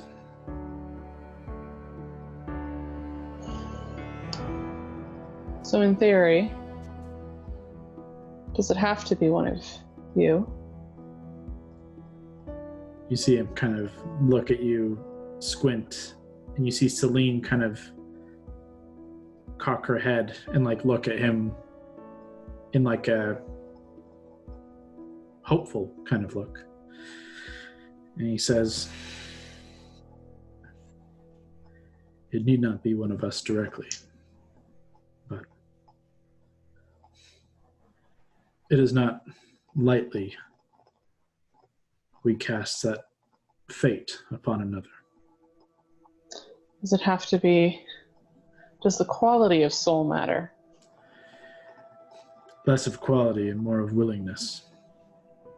Right. I guess that's fair. You can't just snatch up any, pirate asshole who may or may not be wanting... Celine immediately say, "There are ways of making people lenient, willing, if you will." And he just immediately scowls at her and says, "We've had this discussion, Celine. I will not entertain it again." And he looks to you, Mary, and says, "We are on our duty bound to this charge. I have accepted that it is my time. I am ready. I am willing."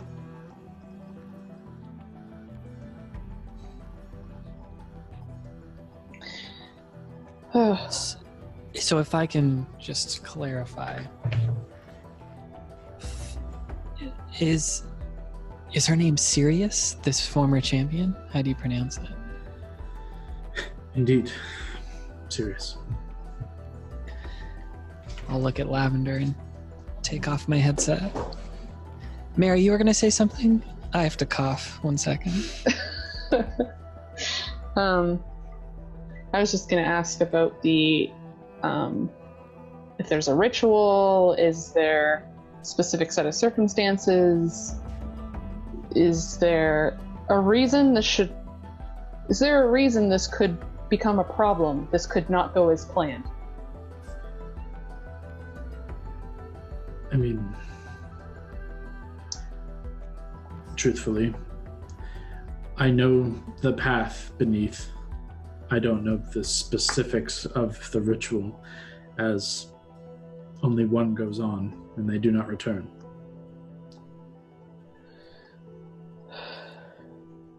I've never been beyond this point here.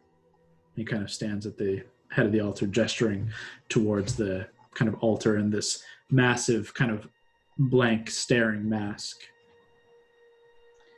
So if what we know is they're looking to retrieve the soul of Sirius, right? Looking right at the group, is that kind of what we have so far? Something about they need her, Val wants her soul essence, or maybe to corrupt the soul essence, maybe that's all it is. So in theory, they want to prevent someone from going through with this. They want to become, I think there's the 4 seal breaks when they become death. I think one of them wants to do it, so then they can siphon souls to Asmodeus. Seal breaks, boom, bad news. They want you. Okay, so one of them wants to be the willing. I think one of them wants to wield the scythe. Right. So if they come here, we don't entirely know what the plan is. Could be, if we're going off that vein, they come here. Sirius shows up. They hurt her, damage her, control her, somehow get the scythe out of her hands. Someone else, potentially, sacrifices themselves to, this is all hypothetical, this is all theoretical, I have no idea if this is true. Someone else sacrifices themselves for that new person, the new wielder of the scythe, and then they become death? So I think you're getting lost in the purpose of the sacrifice. Yeah. The purpose of the sacrifice is to stop someone else. It's like a ward. Yeah. It's protecting. So- The Vow don't want that. The Vow don't want a sacrifice because then the ward continues. Okay. See what I'm saying? Yep. Cool. So. Oh, fuck. A lot of this goes against a lot of the way I like to think about things. Where is Sirius now? In your loud voice. Where is Sirius now? No, that's not it. I gotta get back into it. On the other side of the veil, whatever that is, right? I have no idea. She is wherever the queen has her.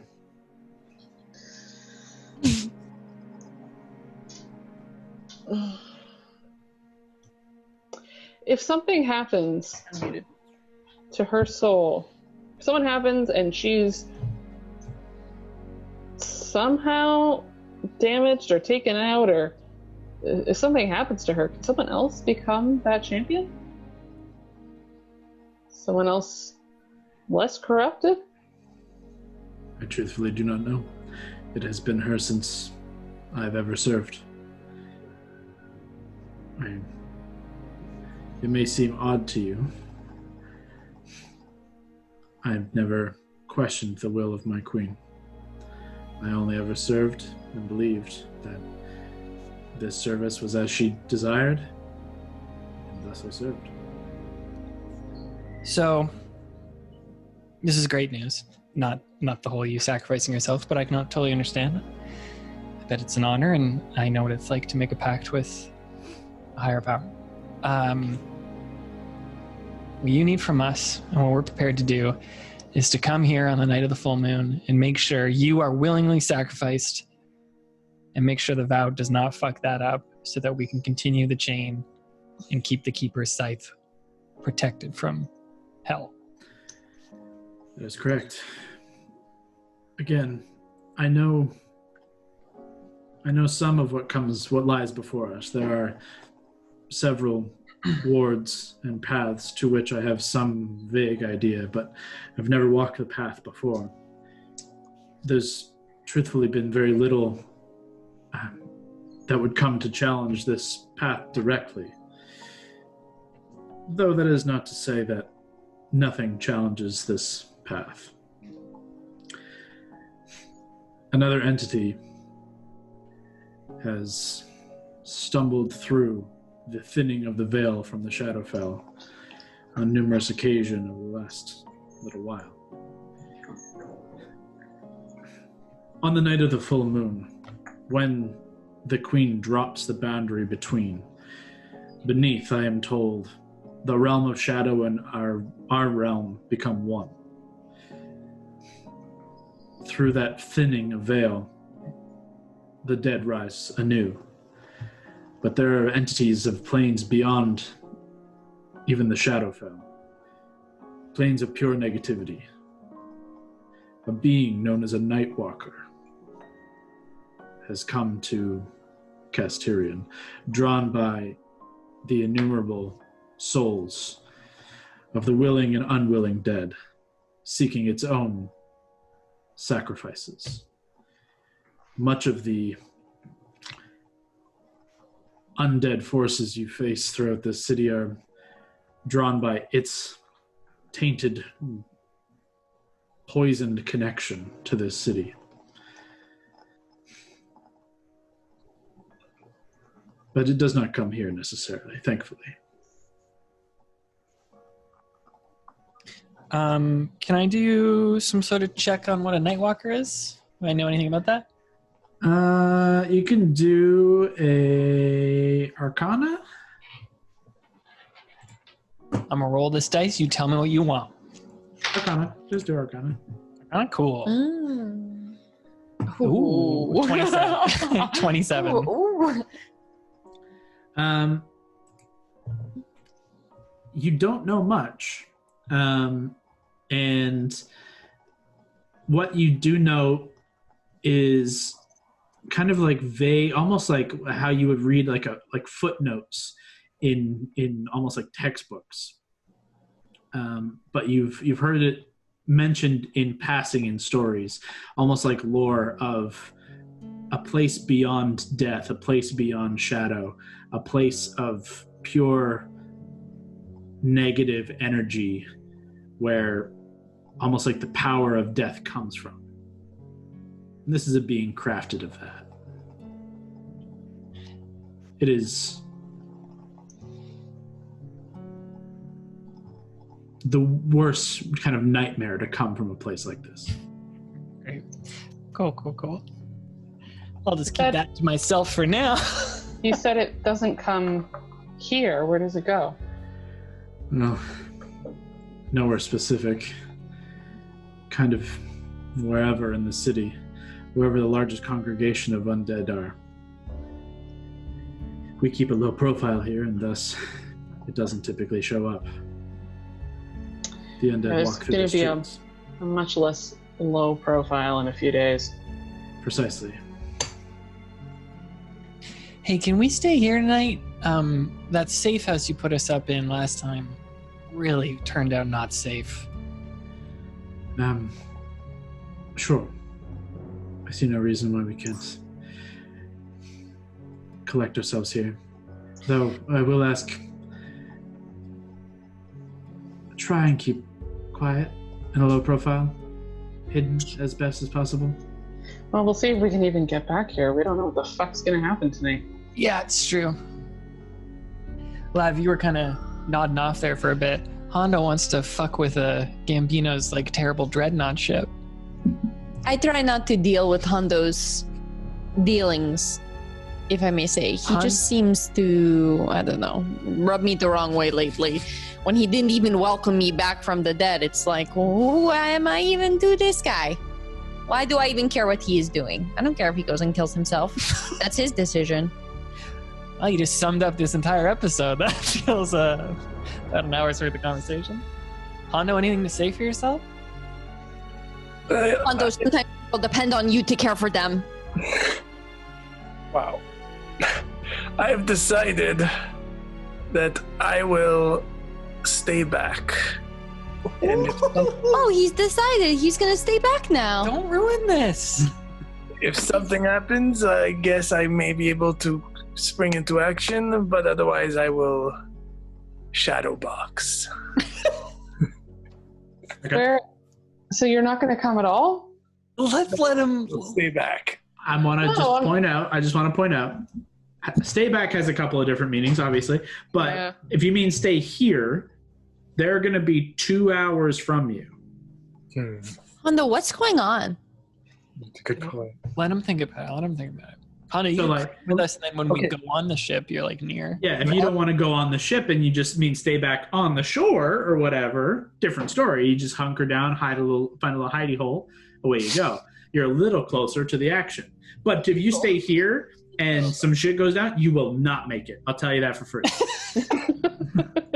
But you're Hondo. Is there a town near where the dreadnought is? Like, is it town? You're not sure where this is the full city, but like you're not sure where the dreadnought is. None of you have seen it yet. You are presuming it is off the coast of where that chateau was, but you are really not sure where it is. You haven't seen it yet. Okay. So I will come close to the dreadnought, but I will not go on. I think that's a great call. If we need you, we can always radio you. I think that's the perfect play. I don't know if we'll need him, but it's good, I guess, if he's close. You always come through, Hondo. You always come through. Well, Quinn, this has been great insight. It is getting late, though. I think we should probably head to this dreadnought before the spookies show up. Gambino did let us know he would drop us off. Very kind of him. So there might be a terrifying metallic floating ship over this island. I don't know. He said he would drop us off somewhere safe. Maybe we don't want to reveal this is, I don't know. Well, play he knows it by ear. Quinn. I think I mentioned this island, but yeah, whatever. We can figure it out. Okay. We start moving for that port. So where is it specifically you guys are headed to? The direction of the port, like down. So the chateau is on a hill. I assume close to the water, like down the hill towards the water. Have we ever, didn't, I thought we asked last game, but now I don't remember if they knew where he normally docked. They said that there is a small cove at the base of the cliff where the chateau is, and there are ships periodically docked around there, and that's where they kind of come up along, like a path along the cliff. But it's essentially right back where the chateau is. Like, a chateau sits up on top of these kind of jagged cliffs. Down a couple hundred feet, there's the water and a shoreline, and this cove where supposedly it is. So you can go back up to where the chateau is and then go down, or you can try and make your way along a potential beachfront, take the water. I think whatever we think is fastest, if that's the beachfront. I don't think I want to go up and then have to go back down, so maybe just staying along the coast. Okay, cool. Then we'll set off there in a second. Let's take a quick break. Jumping back in. You guys are setting off on Carpet, Foot, and Goat towards the coastline of where you believe, towards the shattered coast where you believe the Dreadnought and this various Iron Fleet are docked or laid anchor. Are you planning to go through the city side and see if there's a path down, or do you want to go out to the basically beachfront as you can see it from this side and make your way across? Is there any way to gauge just what would be faster? Excuse me. At this point, not really. You don't have enough information one way or the other. You know a vague direction now up to where the chateau is, which takes you about 2 hours.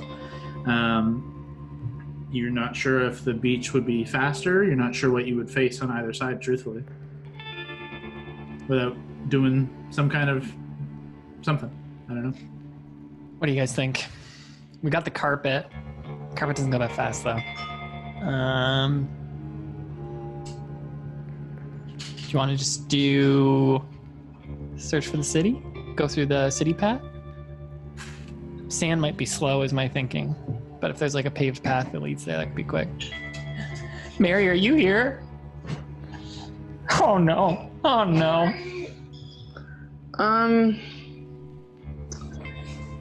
You said we could potentially, if we get some kind of like bird's eye view on this, would that give us a better idea? Possibly. Why don't, so if Lav and Brawley are on Keith, and now it's just the four of us. Yeah, we could just take the carpet up and try and get a bird's eye view. Well, I'm saying I can do that way faster than the carpet can. Ooh, with your gal? Yeah. Mira? Yo, bust it out. I keep forgetting about Mira. What time of day is it, Kyle? Sorry? You're edging towards sundown, but Oh boy. you feel it's about 5 o'clock-ish. Okay. Have we established that I get her back on a long rest? I believe Or how does that work?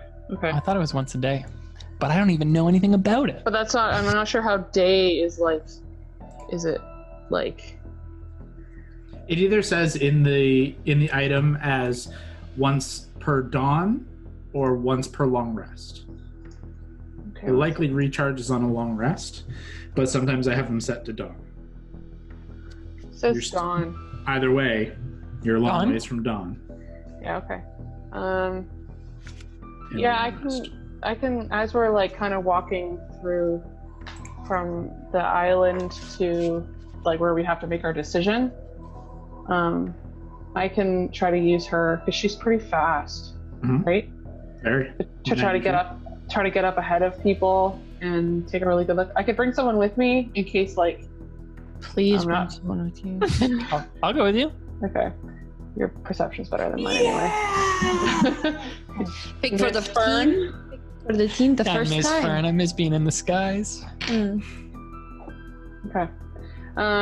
Yeah, so if we can just kind of ride ahead a little bit and just get up and see if we can get like a map view so Yep. we can try to and see if maybe we can possibly spot the Dreadnought. I don't know how far away things are in terms of what you can see, what you can't. Yeah, so you call upon Mira and you bring down your winged mount, who through like a column of light comes through the clouds, lands near you. And Can I ask a tiny question? Go ahead. Mary, how do you call her? Like, what's your move?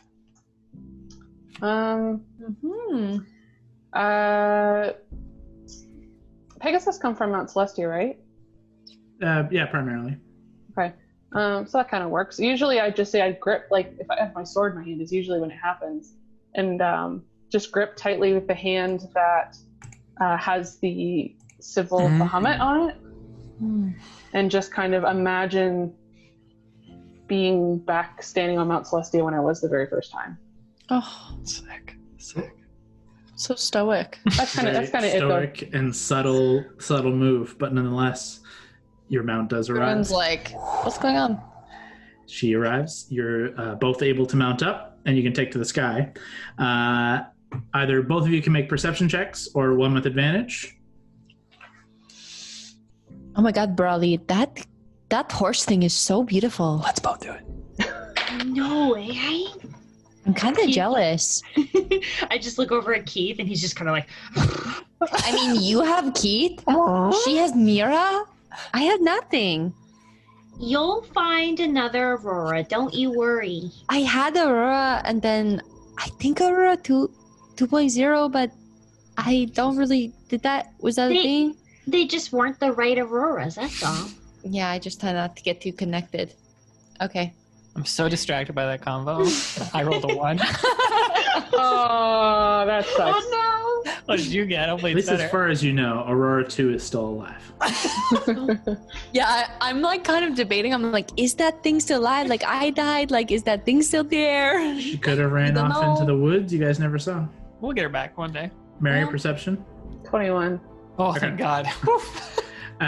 Valentine You're just definitely just distracted and just like missing the ability to Yeah. fly on Fern and just kind of drawn back to your time in the Feywild. You're not really paying attention to your surroundings and forgot the whole purpose of this. But Mary, you take this guy going well up into the sky above the city, basically at kind of the point of like crossing the once bridge from the island to the city, and you make your way down towards the coast at a relatively fast speed, just trying to make up for some time. And you can see that there is a relatively thin beachhead that stretches from all the way from the dockyard behind you and around this otherwise empty horseshoe bay. And it stretches and it widens in some spaces and kind of dips back into some kind of cave-like systems within the kind of jagged coastline. And at a distance, it's very difficult to fully make out. However, you can see there is a lighthouse basically in line with where the chateau was, but out in the ocean. And you can see all around that lighthouse, kind of in a trail leading towards a very dark and shadowed section of probable cove that enters within the shadowed coast. A line of assorted ships of various sizes, though one definitely bigger than the rest. Seems to be docked somewhere close-ish to the lighthouse. Are they docked or are they at anchor? They all they're at anchor. They're all floating within the ocean, but still. So we would need Keith to be flying or swimming to be able to get to him. If you're to bring Keith across, he will need some form of other way to move. You can make a survival check if you wish, both of you again, or one with advantage, to see if it would be faster to go through city or on this coastline here. Let's both do it. 14 for me. 13. Okay. So Together, kind of collectively, you look and see like they both have advantages and disadvantages. Going through the city potentially takes longer because you have to kind of go around a lot more than a straight shot through along the coastline. And there's a lot of unknowns heading through the city. You're not sure what lies in a lot of those ruined buildings.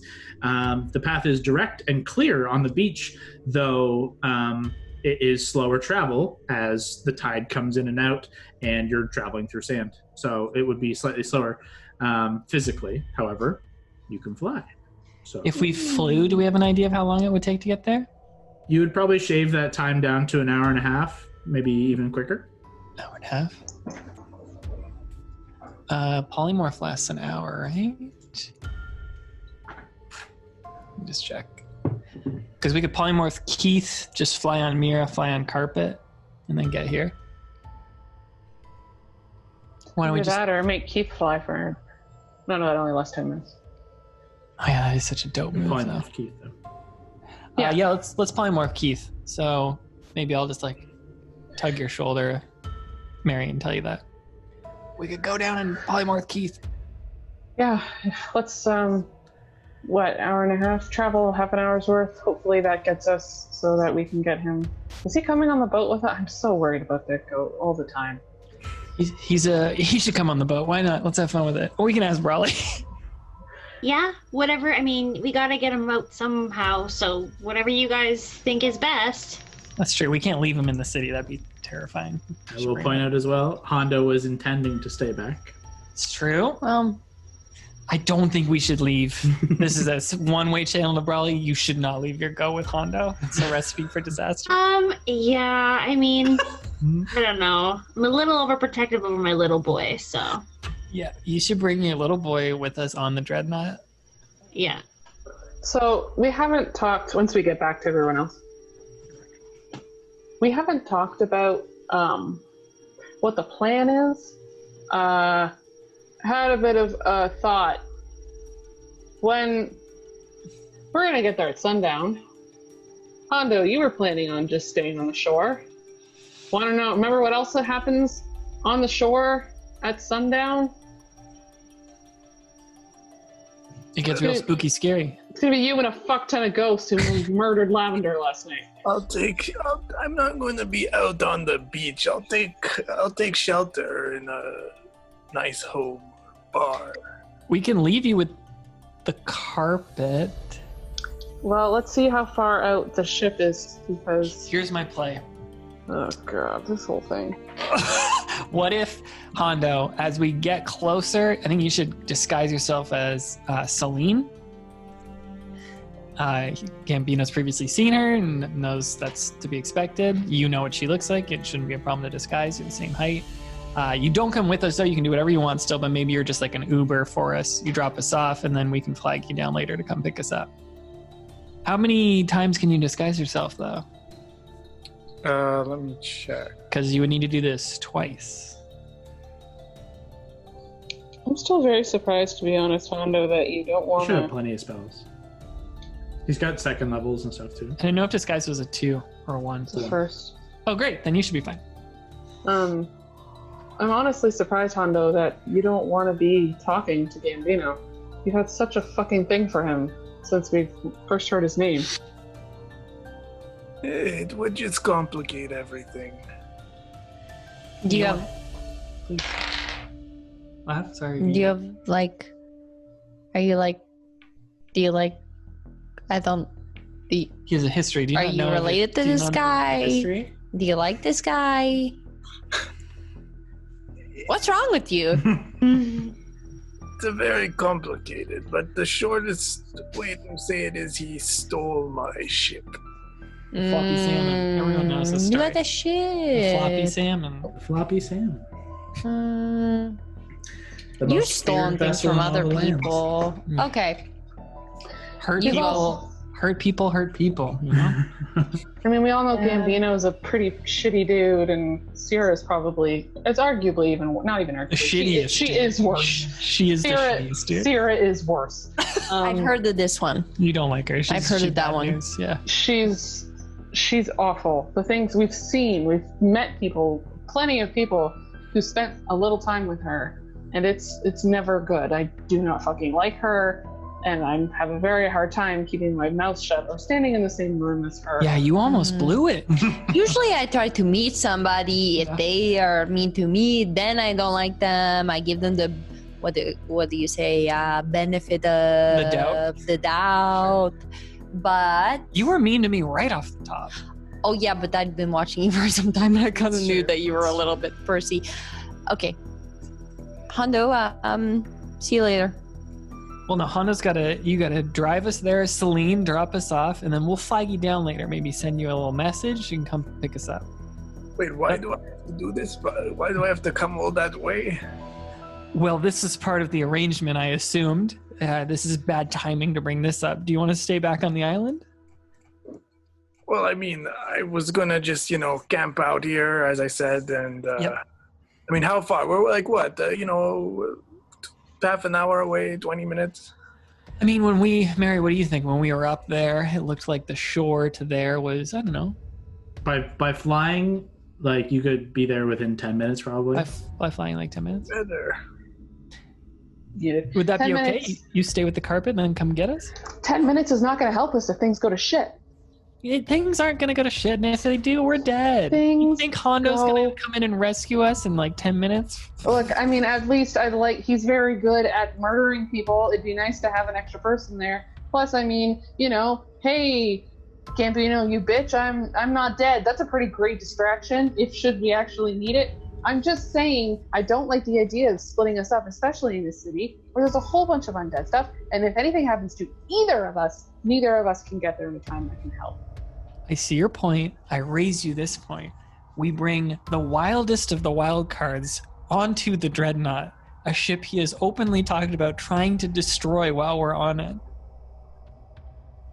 I'd just like to know what our plan is in total for tonight. What are we doing? Are we talking about what the plan is for 2 days from now? Yes. Is this literally just a social thing? Because I'm going to be honest, I'm not eating or drinking a thing they put in front of me. I'm an extrovert. I think we talked to him about, we know that now the Rev Vow are going to come up through the Underdark from the southwest. We talk about maybe getting the robots there, maybe pew-pew-pewing them, and then we hear out how they want to approach getting the Keeper Scythe so we can formulate our own plan. I don't know if I'd love to know what the fuck she wants with these gems in the Keeper's Scythe. I really wish that we were not idiots and that we looked into what these gems are a little bit more. I have a suspicion on where they came from. We've talked about this. I think they might have come from when Thara's Dune broke through. There was a lot of purplish looking portal magic shit and something about a giant stone. And didn't Kyle, correct me if I'm wrong, the giant stone thing that Valentine kept getting fucked up by when we were in the Beast in the Cow, it looked the same, right? Similar. We also know that the compasses were pointing towards that thing like fucking crazy. Yeah, it was a big one, big version. I They think weren't these are pointing towards it. They freaked out around it. So they didn't point I have that map. it was. Yeah, we got that map. I have a map. I feel like each gem gets you to another plane. Right, but That's my take on them. But what does she want with it in the Keeper's Scythe? That's a huge coincidence. It's not a coincidence, is what I'm saying. All these things are connected somehow. I just want to know how and why and what we're all risking by letting her have this shit. Coming out and asking is not going to work, though. She wants to do spooky evil stuff with it. That's what she wants to do. It's going to be nothing good. So I think we just allow ourselves to think of the worst possible scenario. But is it equidistant to the material plane becoming the 10th layer of hell? I'll show you the spookiest shit that can happen. Oh my god, what are I you about shape to do? change into Hondo. I say, I scream. where is somebody to change into Hondo? What's this accent? I can do it. Change back. I don't like it. No, I'm going to stay like this. You can't be like that on the ship because he knows what he looks like. Well, Hondo. You can't do it. You see, what we need to establish on the ship is... What we need to establish on the ship is... We need to build good relations with this Gambino. Wait, a relationship or relations? These are both very different things. I lost track. Which one's the real one? I'm the one wearing lavender. You both smell weird. What were you saying, left Hondo? You need to get on his good... He is always scheming. If you Sure. do not build a good relationship with him, you will likely pay the price. I think we're gonna pay the price anyways. You're telling us things we already know. Use What are things he likes? What are things he doesn't like? This weird blend. it on his good side. I think he loves me. We've got great rapport already. But you don't want to fuck it up with many different possibilities. I What's agree. his favorite, type? Sierra's his favorite. As his type, I guess he likes it rough. No, Definitely. like he likes it a thick girl, a busty girl. He likes Sierra, like I don't know how would she look? Actually, I'm not sure. Sierra, what does Sierra look like? Yeah. Sierra is relatively live, almost porcelain skinned, and raven haired. Relatively beautiful, though you can see a long line of several different types of scars and battle wounds across her. Dark lipstick and dark eyes. You've seen her flying with leathery black wings, though you Scary did not wings. see them whilst in the last encounter with her.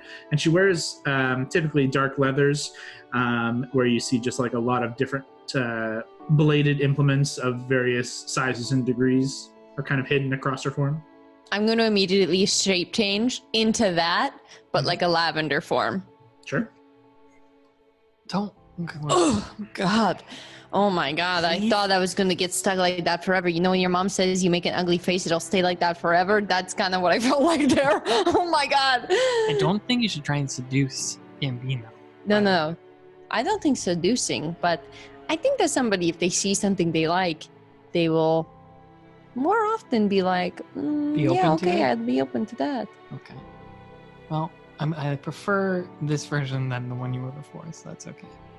I think we still have to figure out what we're doing, so let's talk about it quick. We are going to make Keith into a giant owl. Great, you, Raleigh, Lav are going to fly on top of Keith Owl, Cowl as he's known, and we're going to be on the carpet and Mirabelle, and we're going to go to the Dreadnought. Hondo, this is your choice here. You can keep piloting the carpet as disguised stealth. Celine, you can drop us off. You can sneak around there, or you can go back to the shore and wait for our call on the little earring. Choice is yours. I will say, just game-wise, because I would have to use more slots, I would rather save them. So you don't want to drop us off? Yeah. Okay, so then we could drop you off at the shore, but we'd leave you with no carpet if you're okay with that. I can swim. Yeah, that's true. That's really true. What if the dreadnought's flying though? For who? For Hondo? Yeah. I really think, honestly, if things go real bad, not just Hondo's gonna save us. Like, I'm trying he's gonna be 10 minutes away. It's like 100 rounds. Who fucking knows? We're gonna be long dead if it gets real bad. Well, here, I'll give Hondo the Dimension Door gem for now and say I want this back if you don't use it. But at the very least, you can get 500 feet in a direction. I don't know if it'll help, but it might save your ass if you need it. Or you could get up to see us if it's, maybe if we're 500 feet away. I have a feeling it's going to be further than that. But Is it the one-use gem? yeah, so basically it's a one-use dimension door. It can get you 500 feet in any direction. But don't You get rid of it also because need not see where you're going as well with Dimension Door. You just say 500 feet that way, go. And away you go. Yeah. You could splint yourself though. Into Get the real unknown. you can, Yeah, you if can you hit fuck a yourself. wall, you could get her. But if you don't, Yeah, we'll need it back after because then like Valentine can put another dimension door in it before we go to sleep or whatever. But yeah, at least just mark that you have that somewhere just in case you need it. The main thing, I'll be within sight of the dreadnought, right? probably. Yeah. Unless the dreadnought fucking flies away. If it flies away, I'm not saying I will, but maybe if I start seeing it moving, maybe I'll come by and attach myself to the ship. Maybe I won't, I did say to him, it's really cool that it flies. So he might do a test drive. He also said he was going to drop us off later, so it's probably going for a ride later. Hondo the Barnacle. That's cool. It's a cool name. As my next ship. Or Hondo the Suckerfish. Hondo the Depends Sucker on has what a better you ring do. to it. Great. Well, Hondo, if you feel confident surviving for several hours on your own in the spooky undead city, I think we have a nice dinner date with our friend Captain Gambino. So you're going coastline, flying on Mira and polymorphing Keith and the carpet. That's correct. But before we head out from shore to Dreadnought, we're going to drop Hondo off at the shore he wants to be. Before we head out from shore to Dreadnought. Yeah, so you're still going to travel all the way to a reasonable point. Hondo's going to take cover somewhere, and then you're going to make it across to the ship. That is correct. That is our 45-minute plan. This is such a fucking Here we mess, go. guys. This is so bad. Why I have such a sinking feeling about all of this? We can just not go to dinner if you don't want to go to dinner, but I mean, I feel like I really wanted to see the ship. That's I feel- not an option. Okay, it's not an option. Let's keep We going. cannot Except for Hondo, who's not going to dinner. Yeah, he's like, that's not an option. No, I gotta you go. go. We cannot turn down a Gambino invitation. All right. That's a good point. All right, setting off. Who casts polymorph? I will. Okay. Mark off spell slot. What do you transform into a giant eagle, you said? A giant, like Feywild eagle, great horned Okay. owl. Sorry, owl, you owl. did say owl. I'm sorry. You said owl before. That was right. I assume Allie will be on the eagle, or owl, sorry. Allie on eagle, Mary on Mira, and then the rest of you on the carpet. I always assume you just go wherever Brawley goes. Yeah. That can also be, yeah. I'm that's feeling cool. very clingy these days. The owl can support the two of you. And then the three of the boys on the carpet then, yeah? Boys. You set off. don't You get start so traveling much credit. and make your way around the corner of this first section of where the city kind of falls away to broken cliffside and down into kind of a shale beach that is somewhat sandy towards the water itself, but mostly rock along the edges. And you begin just cruising along with the sound of the ocean kind of lapping in slowly. There's a beach of about maybe 20 feet, you wager, from the edge of more or less sharp kind of shale rock cliff to the edge of the water. And you begin traveling for 10 minutes, 20 minutes, 30 minutes, 40 minutes. And at about the 45-50 minute mark, you watch the sun just dip slowly onto the horizon. And over the next couple of minutes, the sunlight fades away across the ocean. And at about the 50-ish minute mark, sunset hits. It's During fun. this trip, can Lavender be like quickly drawing something in her book? Yeah, you're just riding on the back of the eagle. What are you drawing? Yeah, I'm just on the back of the eagle. I'm just drawing something to be revealed later. Okay, great. It's in progress. I'll just, before you do that, Hondo,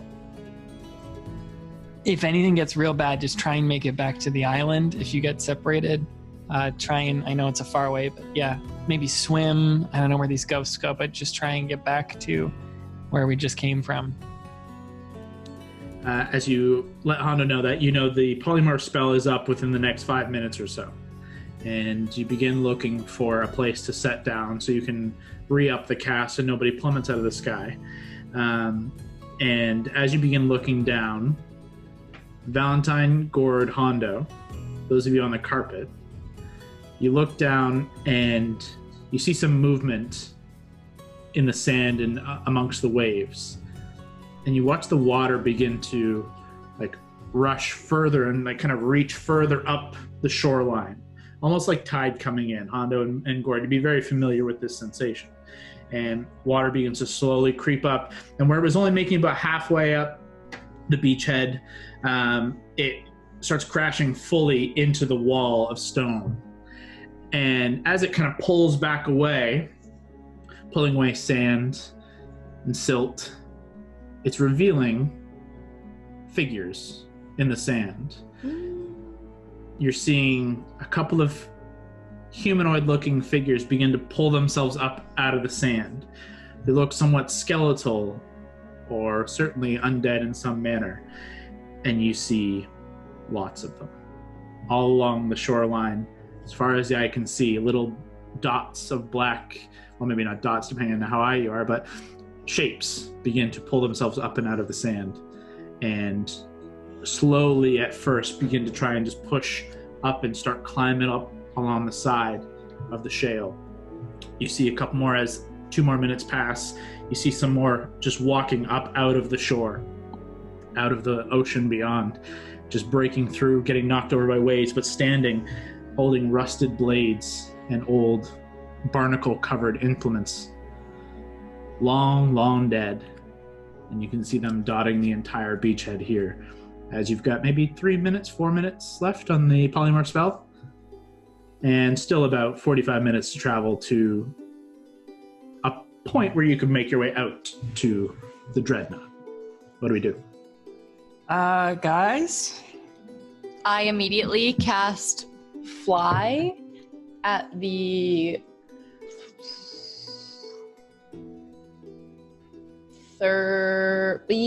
fourth level. Okay, first, Wild Magic Surge. I'd love to. Give me a Wild Magic.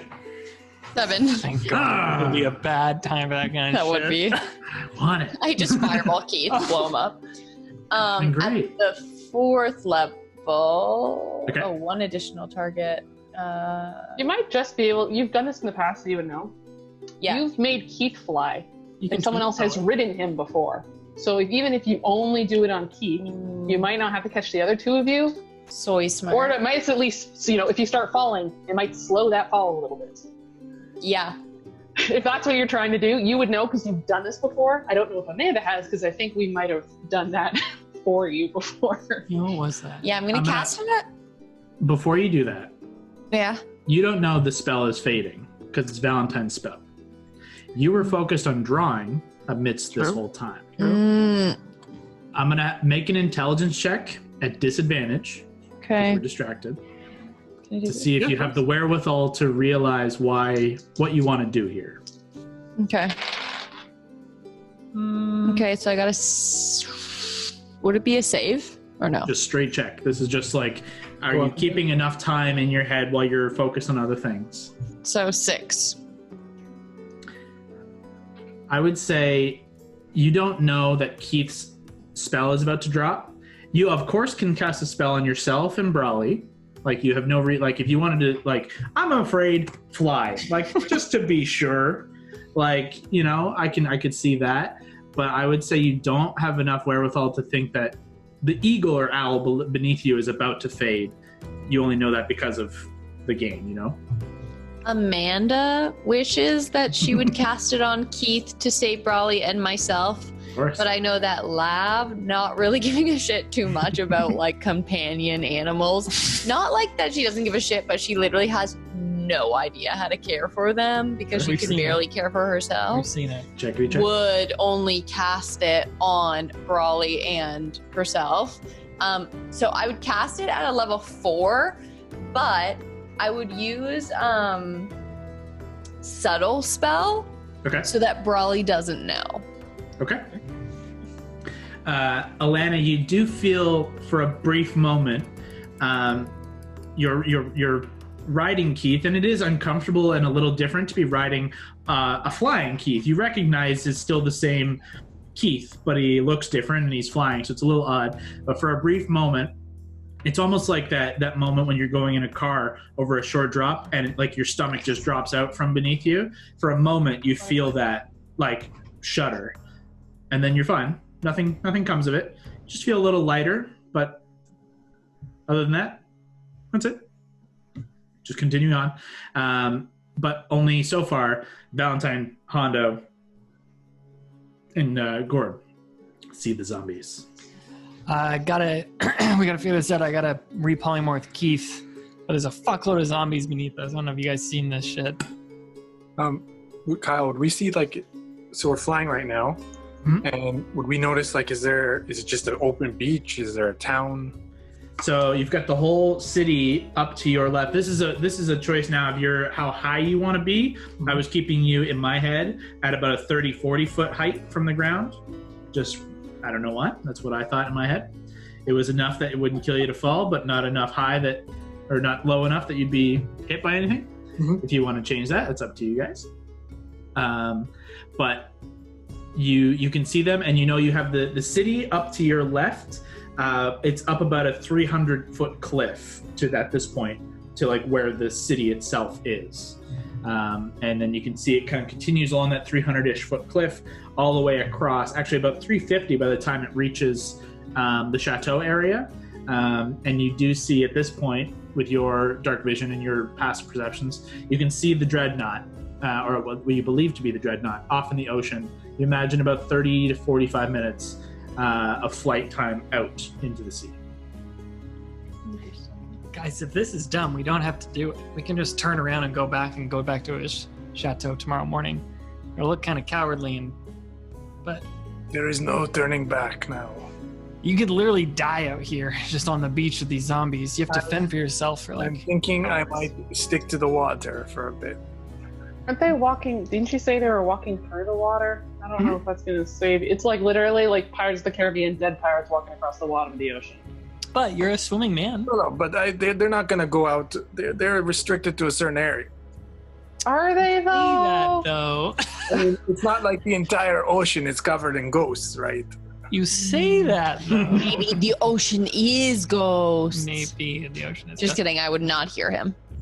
2 minutes left. Yeah, I gotta figure this shit out. What are we doing? I'm going to go into the water and I will swim for cover maybe near the dreadnought. I will take cover around there, but you go now. Oh my god. I have to repolymorph Keith, so let's find a place to land. Do you have to like stop being polymorph to do that? I'm just curious. Kyle, you tell me. Do we have to land for this? I mean, like, You don't necessarily have to land. Just know, like, you're just keeping a timer of the time left of your spell. if I can The just do it main in- thing was, realistically, Hondo needs to land Okay. according to your plan. You just see a bunch of zombies now. Hondo, we minute. can just drop you off over the water, like, as we move towards the dreadnought. Minute and a half. I'm gonna polymorph Keith again then. Do that. Okay. You got. There's no change. Keith I'll just just, like- maintains form. Recast.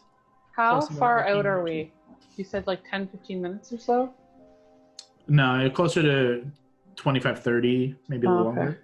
So let's fly out towards the ship. Hondo, when we get close, you feel it's the right, just drop off this carpet. Yeah, you know that they're definitely going to have someone with a spyglass waiting for us, right? Like they're going to see us coming. They're going to see us drop off a rando into the water. Well, it's night and he's real stealthy. Hondo, you can make yourself invisible, I guess. That's dope. Before doing that, could I roll a stealth check to see if I could slip undetected? You wouldn't Possibly. know. Are I mean, these just- skeletons similar to the skeletons that spotted them in the bar? Different. Yeah, no, this is a different looking Okay. crew. The skeleton who spotted in the bar seemed more undead, but with it, Sentient? Yeah. Like a class of skeleton? like a humanoid type, but skeleton. He's like cool. dry, I liked dry him. bones. I liked him. Seemed to have some kind of sentience and intelligence. Okay, so you guys start veering towards the ship just across water. Mhm. Okay. You continue your travel unimpeded. You do note a fog kind of begins to slowly roll in, as it often seems to do here. But this fog slowly just kind of rolls in along the water, and it just kind of gently obscures the vast majority of the ships towards the cove. And you can only barely make out some ships through the distance, almost like shadows and masts of just like dark ships floating. And you make your way. Hondo, you could try and hide on one of those ships, just like hang out there. I think we're on the same wavelength here. I think I might do that. Okay. But you begin to crest closer and closer within a few minutes of a massive looking ship. It is indeed sat within the water, anchored in some manner. I'll disembark before we get too close. Okay, so we'll say about 5 minutes out, a Yeah. fair ways. Mm. You just jump off into the ocean. Yep. Okay. SEAL Team 6 style. Hondo departs like Captain America and Winter Soldier, just jumping out. Just I was drawing a picture of all of us that I was going to give to Hondo before he left. So can we assume that I like?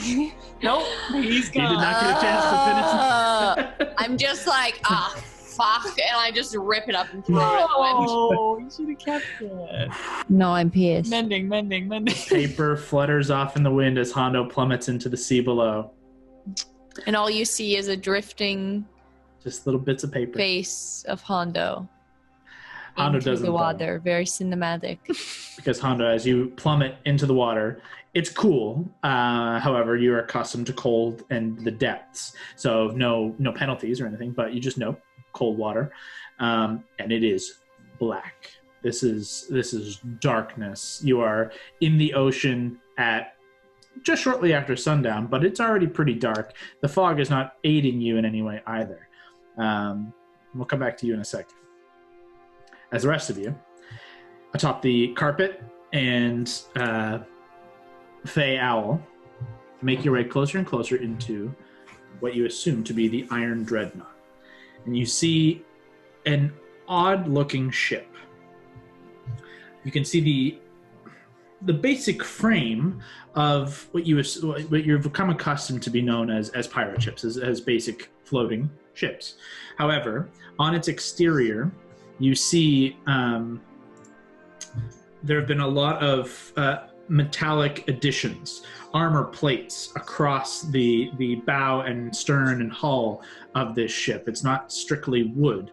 You see a lot more iron and battered brass in places, and it's just kind of bulbous in areas of metal. You see that it's got an elongated front section. There's a face of metal, a snarling, almost looking like demonic or devilish-like face that has been crafted of metal. Its maw open, its lower jaw sunk within the water, but its upper teeth kind of just resting on the lapping waves.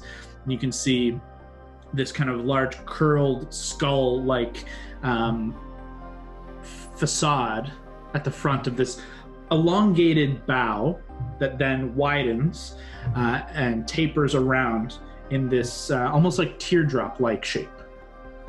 At its back end, you see the captain's quarters and other quarters kind of stacked on top of one another, but the main deck is long and wide, and you can see these fins kind of coming off of it on, at least you see it on this side, but you assume it to be on the other side as well. And you do see one massive mast and two smaller masts that are, the sails are currently rolled up as it is at anchor. As you cruise closer and closer, you see there are lights atop the deck here. You see torches and lanterns hung from the masts and along towards the captain's quarters. You see some torch-bearing figures kind of walking about on the main decks here and atop the upper decks. But you see a kind of lit interior of glass. You see this kind of like glass dome-like structure around the about mid to upper tier. Not the top, not the bottom, but this kind of mid-tier section. You see this bulbous glass-like extruding glass and iron structure. From within, you see light just kind of spilling out and illuminating kind of a space all around this upper area of this kind of white and slightly pinky purplish light as you slowly begin to descend towards the dreadnought. You land on the main deck. Yeah. As you slowly come into dock atop this main deck, I'll try and make it real obvious too. I don't want anyone thinking we're doing this covert. you see a flurry of movement coming about, and you do see 6 quickly moving figures. Their armor plate kind of glistening in the faint moonlight. Of these kind of armored individuals you've seen guarding the chateau above. And they all raise hands pointed with full palms open up towards you. But you also see a couple of humanoid figures step forward, and they kind of smack the tin of their plate armor and say, "The guests of the captain. We've been sent to welcome you. Thank you. We will take you to Captain Gambino if you are prepared. Yeah, sounds good. Excellent. You may leave your owl here. Thanks, kitty. You're welcome. Just picture her burying her face in Brawley. To Brawley, I'm gonna be like, it's so stupid. That owl may become a goat. That's fine. We'll leave our carpet with the goat owl. You know Also, what? Sure. also a flying horse. It'll be fine. Oh yeah, I forgot Mira was with you. Sorry. That doesn't make a difference. She just lands now. But she's so majestic. She's just like. But yes, he says, yeah, hey, take care of the animals, I guess. That one might become a goat. Follow me. Thank you. And he leads you up. You see two staircases flanking either side of a section of doors on this main deck area. And you make your way up the right stairs. And you do see, as you're kind of making your way across, you see large ballista on either side of the main deck. These large curved ballista like you've seen on other ships before. And you make your way up these stairs, and you can hear the sounds of music and laughter coming from, as you make your way up to this second level, from this domed kind of structure. And there is a main door set into the front of it on this side. And this crewmate leads you up and into this central area.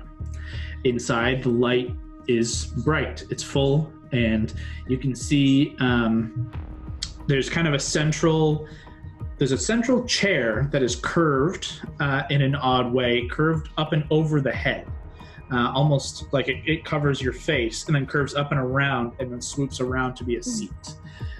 Sat center in the middle of this room, kind of in a slight divot, in this kind of curved divot in the center of the room.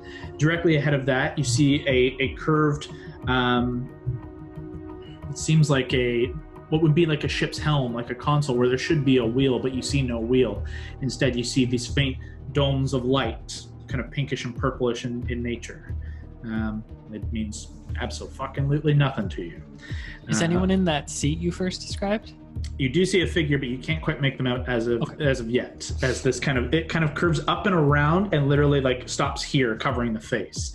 However, most of you can see it is a feminine form within, wearing kind of a dark, like black leathers and like comfortable looking clothes. Not like Syrah, but someone else.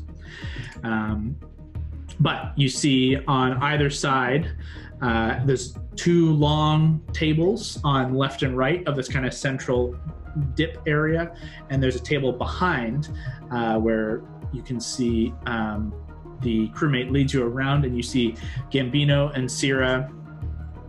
You can see the green-skinned alien-like figure are all sat at this main table. You can see it's littered with food and mugs and tankards and bottles of wine and liquor. The other two tables equally as heavily laden, and you can see some of the crew are scattered amongst there.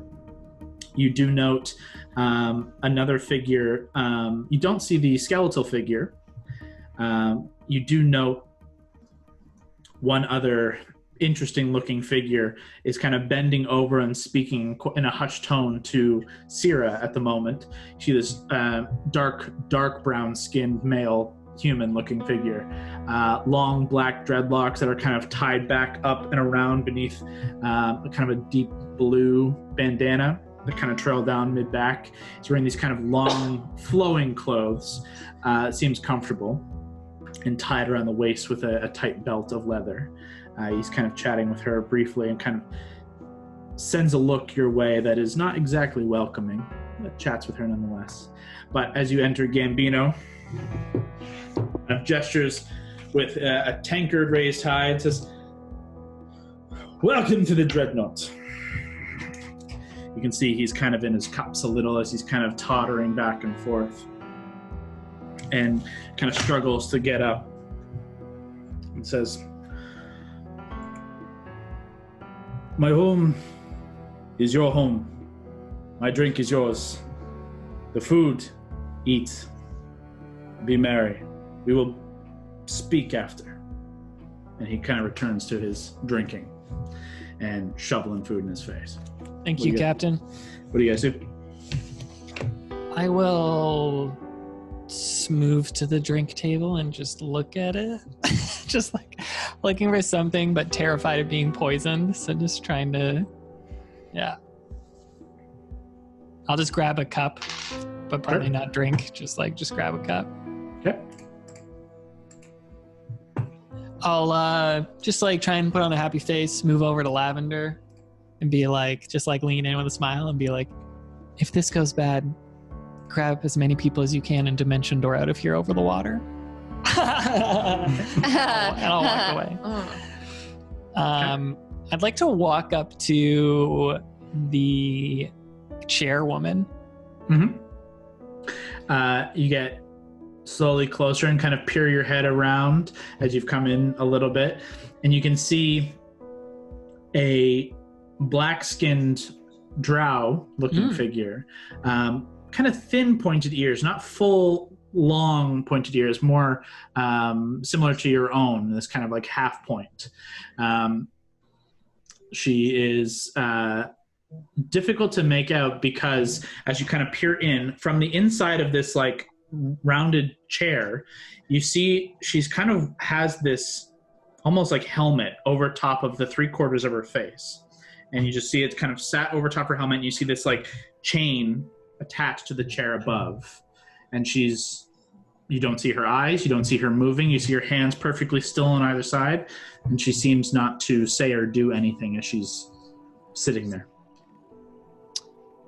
I'll just kind of stand next to her for a sec, be like, hey, do you want a drink? Get one. There's a long moment before she says, "Your presence is intolerable. Leave." It's not the first time I've heard that, and I'll just walk away. You Do watch. I know Undercommon? I think Lav does. You would speak her language if you want to talk to her. Oh yeah, oh my god, finally. If you want to try and chit chat with her. I basically just lean over and say in her language, yeah, honestly, that is the exact same thing that I felt when I met that guy the first time. But I don't really even think about speaking Undercommon because it's been such a long time. I kind of surprise myself. I'm like, oh my god. Slip into it. Yeah. And I'm assuming that Brawley's beside me and is probably like, what the fuck? It is an odd language to hear. It's kind of, it's similar to an Elvish almost, and it's kind of flowing language, but it's definitely harsher. It's got a harsh tone and harder syllables, almost in the vein of a deeper, lower plane speech, and it feels very jarring to see come out of Lavender. And in response, in Undercommon, back to you, with just the slightest tilt of the head, say, "Well, you're no different. Get out of here." Excuse you, I am a guest in this ship. I don't know what your problem is, but the guy just asked you for a drink. We can talk later, probably, but to be honest, I don't know if I'm the one that you need to be judging because I'm not a big fan of you either. Bye. And I leave. And I say, also, I'm leaving not because you told me to, because I decided to leave. There's no further response. I'll walk up. Okay. All right. Let's get let's get you out of here. Brawley, you want a drink? Val, as you turn to Brawley, right behind Brawley, and Brawley, you now notice a presence behind you. You see Sierra kind of standing over Brawley, taller, and just standing right behind her, just kind of looking towards the three of you now, but standing kind of creepily close to Brawley. Jesus. Right behind. Her head slightly cocked, a wide, almost fanged smile. She doesn't have fangs, but you believe she should have fangs. She looks to you and says, "Welcome." It's been a while. You're new, she says, looking at Lavender. I have my hand over top of my mouth, and I transfigure to make my teeth look kind of like her. I go like this. I am new. Thank you so much for recognizing. It seems as though the hospitality is a little bit lacking in here, but, you know, snaps for you. Well, hospitality is the invite in and of itself. Don't expect much more. Can I ask you a question, Sarah? Maybe. What is it? How'd you get out of that jail? You made mention of it earlier. Rogue Point burned, so I may be free. I didn't know if like the Zentarum helped you out or if you just managed to like kill some guards or something. I was just curious about the specifics. No, I think you'll find very quickly. Gambino will do almost anything to protect me. That's nice. It is. Do you want a drink? Oh, I have my own. Thank you. Enjoy. And she Appreciate kind it. of just steps away. I just turn back to them like...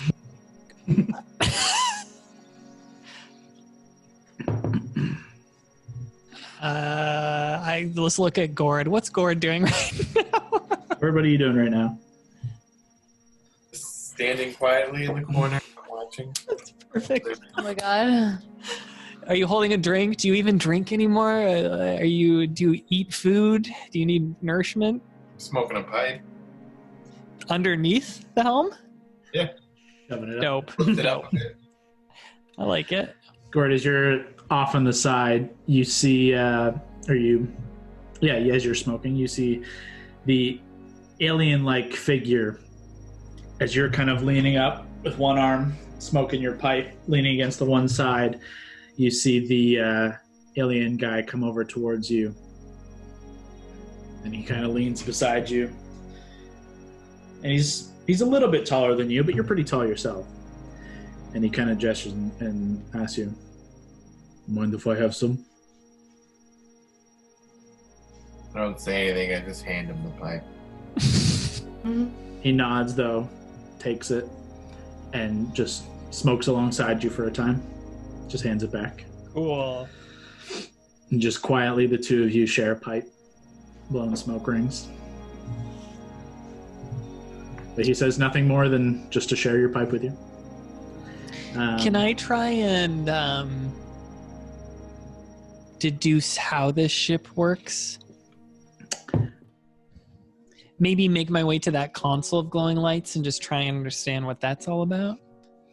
As you make your way within like another 5-10 feet of it, you hear the figure in the chair say, I thought I told you to leave this space. Oh, is that really close to her chair?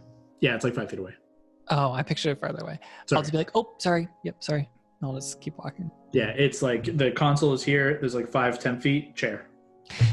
Where does the chain go that was attached to kind of her?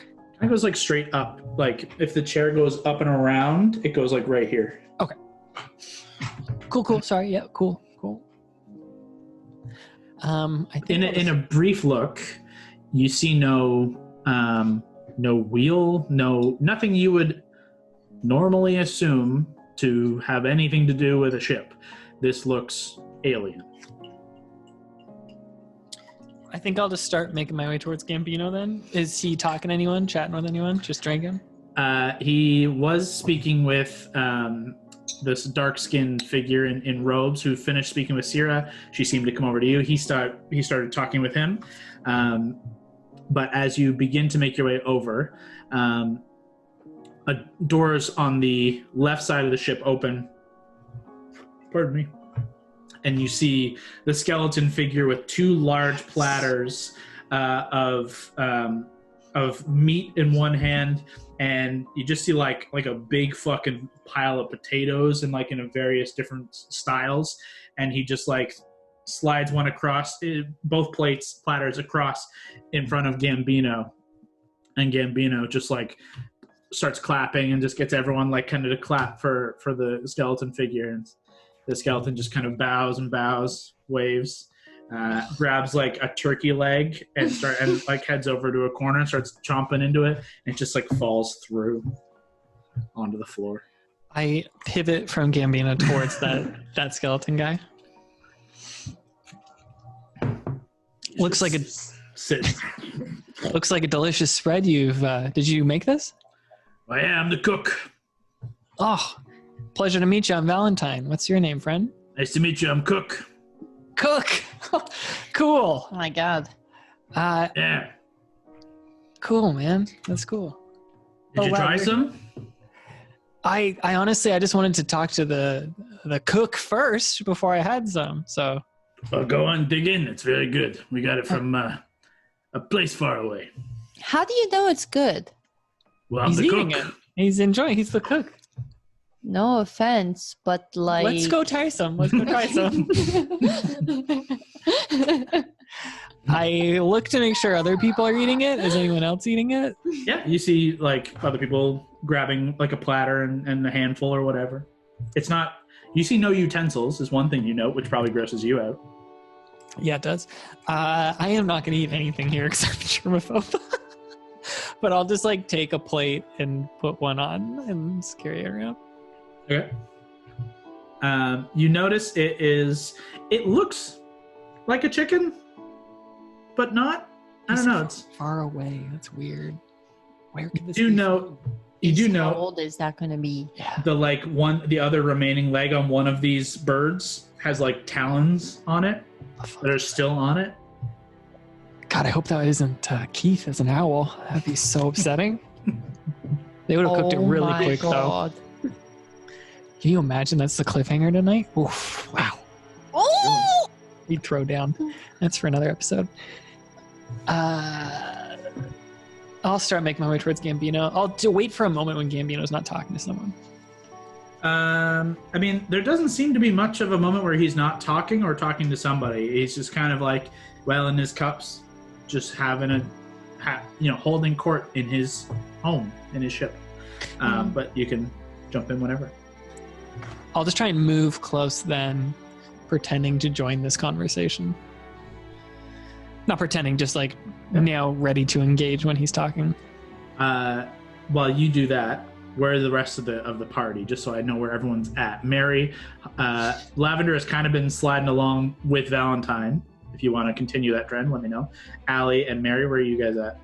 I've been in between Lav and Val this whole time. Oh my god, we just been talking over her? So when he dragged me away with the skeleton, I was like, ugh. It's the triangle. I like this idea, yeah, just like three people in unison, always moving in this weird like trifecta. Yeah, terrified, but playing it cool. Mary? Is Mary here? I think in and out. Yeah. Oh, okay. Here. I'd probably just try to find a spot where I can kind of like Gord just stand on my own, but I should just be watching everyone and like know your enemy on anyone share a minute with, just watching everybody. I'm just trying to That's cool. like bodyguard it, essentially. She's the teacher at the school dance. If you want to post up with Gord, you can basically see anything. That's Sure. a good idea. He's just kind of off on the side if you post up with him and this other guy. Yeah, being the chaperones. Do you want to go through Know Your Enemy? It's I been guess. multiple minutes. Like, Do it. Yeah, it's up may to as you. well. It's a good Yeah. idea. What do you want to do first? I'm curious about you said, I only caught the tail end of it, but there was like a guy who was talking with Sierra when we first got there. Is he still around? Yep. Yeah, he's kind of near Gambino. Not directly with him right now, but as you see Lavender, Allie, and Valentine start making their way towards this table, you see him begin to get up, but he has been there, so you would have been able to see him. Okay. I'll start with him. Okay. I don't know if he's a spellcaster, so I might do con, because usually spellcasters have decent con, and armor class is going to be lower. So he might not even be like a leveled character, but we'll say total levels. And if it doesn't turn out, that's fine. Okay, so higher or lower than you, right? Yeah, my con score is 17. Okay, lower and lower levels. Yeah, that taught me absolutely nothing. That's fine. Sierra, I guess. Okay, good. HP, What's your HP? 137. Lower. And I can only do so many things. I can really only do the fighter type skills. I really doubt she's a leveled character, so that's probably not going to work. Let's just do Dex. Well, no, her Dex is going to be lower than mine because mine is unnaturally high. Fuck, I don't know. AC. Lower. Yeah, okay, this isn't going to teach me anything. Good for roleplay. I'd say you've got one more in the time you've been posted up. Gambino. Yes. Gambino. Okay, hit it.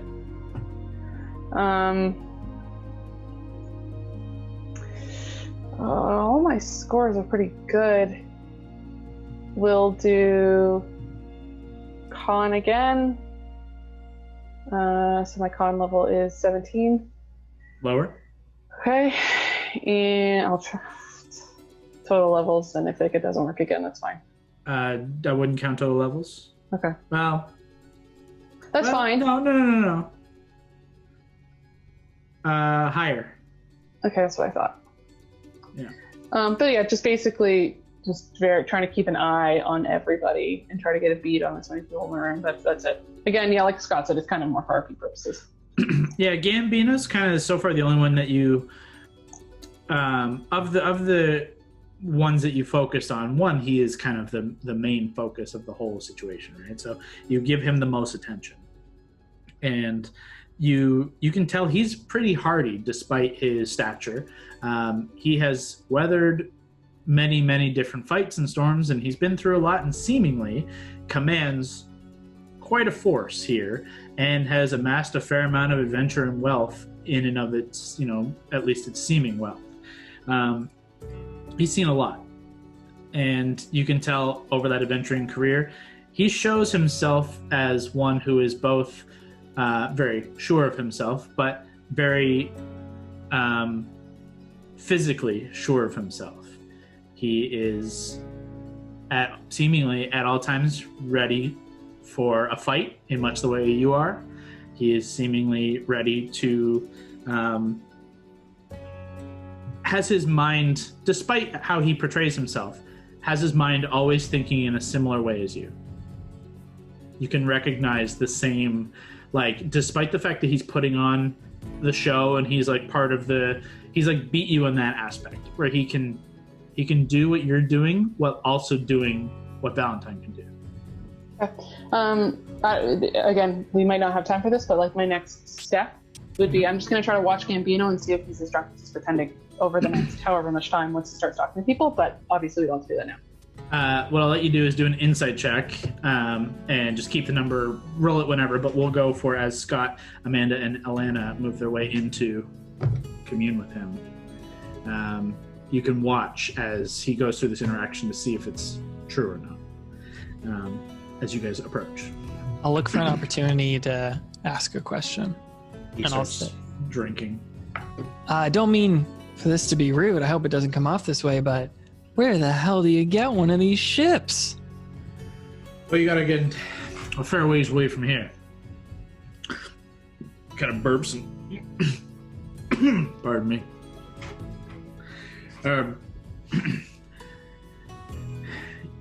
You gotta go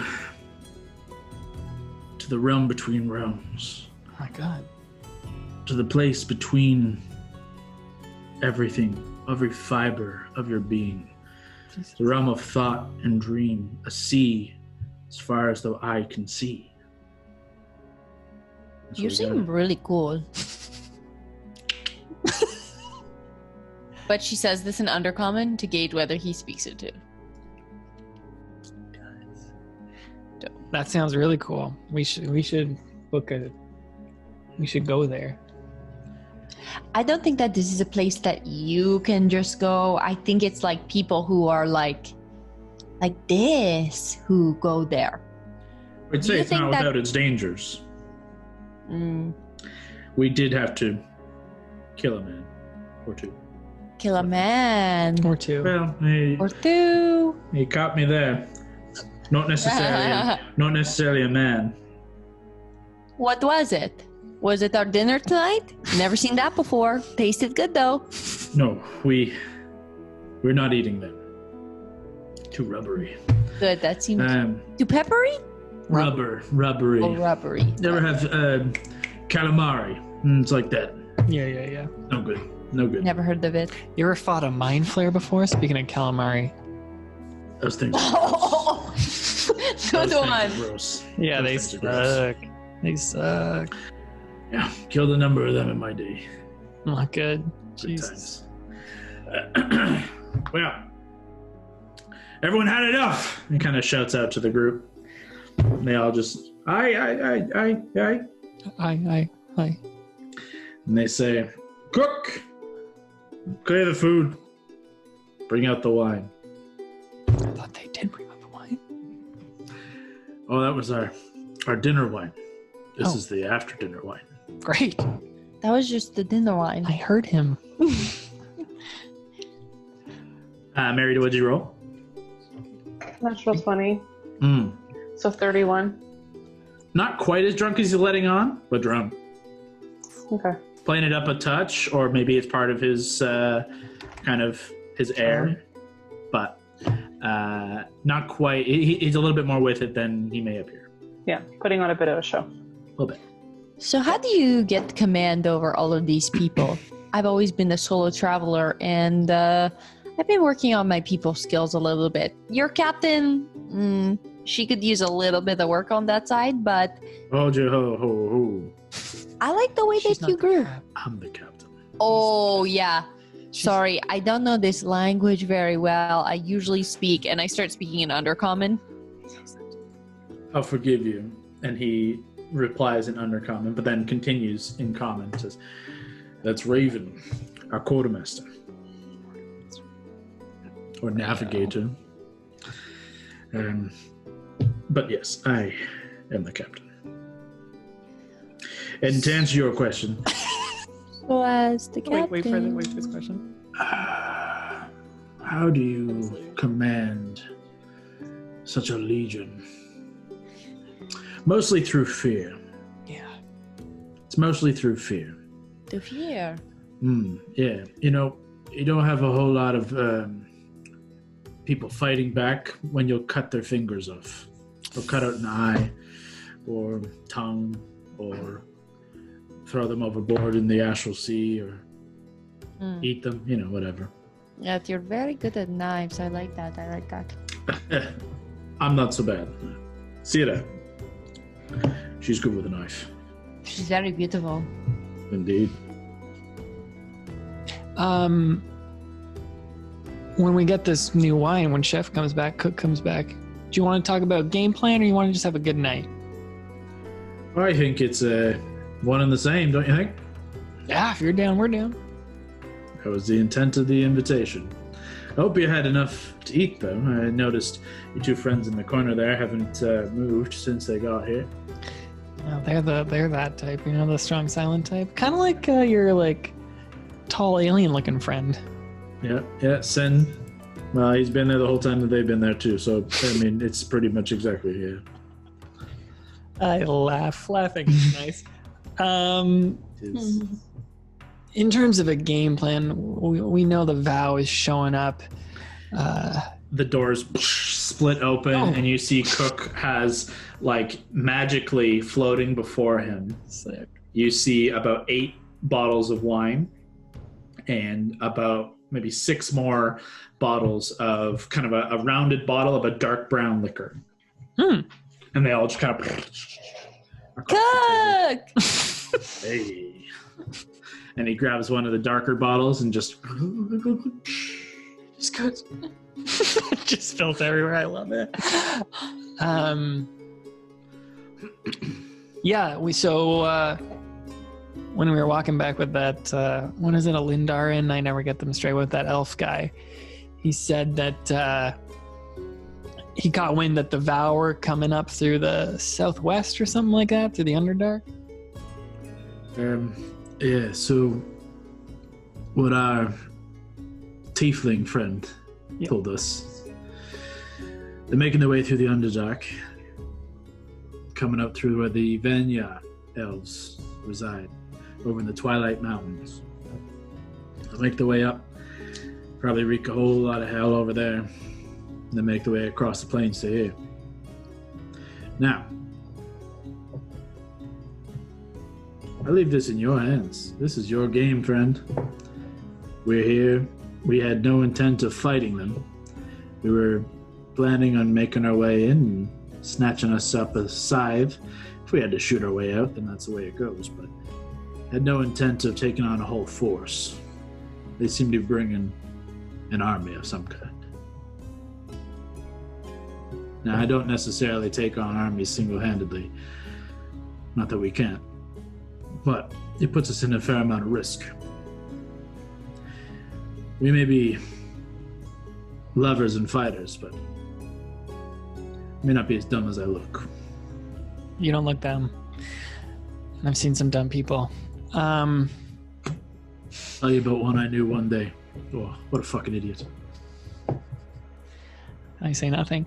Well, perhaps I'd like to get a good look. We have 2 more days. I'd like to get a good look, maybe do some reconnaissance tomorrow with my friends at where they could come up. And then maybe we head back to, I don't know if you're going to be here, the chateau tomorrow, but then decide on a actual strategy for when the peak of the full moon hits. I could do that. As I say, we have a deal. I leave my ample abilities here at your disposal, but I still command my ship, if you know what I'm saying. Of course. Just for everything on the table, we heard there's a night walker somewhere in this city. You heard that? I can't say it has. I have heard tale, I've seen, I suppose I should say, sometime when the moon is full, every now and again, we get a surge of darkness towards a graveyard not far from where we like to post up. Those nights, I don't necessarily run from many fights. I wouldn't say I ran from this fight, but we keep our distance. No point in any undue harm, you know? Totally. Yeah, I wonder if that would be a detriment to the Vow or if they'd be able to control that. It's hard to say. It's a good point. If you have any ability to control that, then you got yourself a powerful ally there too. Yeah. However, it seemed like something that had better control of others than was controlled, if you know what I mean. Yeah. Now, what's your play for the scythe? Do you intend to make your way into the temple, or do you intend to hold the line? My thought was hold the line.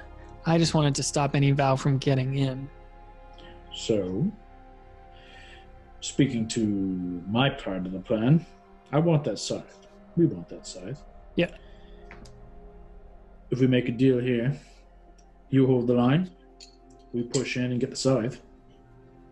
Bob's your uncle, we're out. You do you, I do me. Fair trade. I think that sounds good. My only stipulations would be if the line breaks, we might fall back in with you, but we'll try and hold it. Truth be told, I don't know fully what we're looking at down there. Same. The more information you can share, the better for us all. Yeah, I mean, we visited that island. It's got a temple to the Raven Queen, but those elves are, elves. They don't really like to reveal anything, so they were pretty mum about it. Yeah, it did take a fair amount of cutting on that guy to even get him to admit that he came from there. But you walked away with him. You must have shared something. that was pretty much it. They worship the Raven Queen. They are trying to, I don't know, protect from the dead. They seem to have some allegiance to it. But truly all we're invested in is just keeping the vow from unleashing hell. What you want to do there is your business. All right. Follow up then for those two you had with you. They're going to be a problem. The two, like, the elves? Yeah. You No. seem to make a big barter and deal to save one. Now, if we go in there and kill him to get this scythe, are you going to make any fuss? No. I think this is where we are similar. I just like upholding deals. We made a deal with her that we'd try and get that guy out. Now our deal's done. They're on the island. Deal's over. Well, you and I are oddly similar. Good looks. Good looks. Dashing. Charming. Charming. Live by a similar motto, it seems. Take what you can. Give nothing back. Live by your word. I get it. I do have one request. Cool. Can we see the ship fly? Raven, take her up. Yes.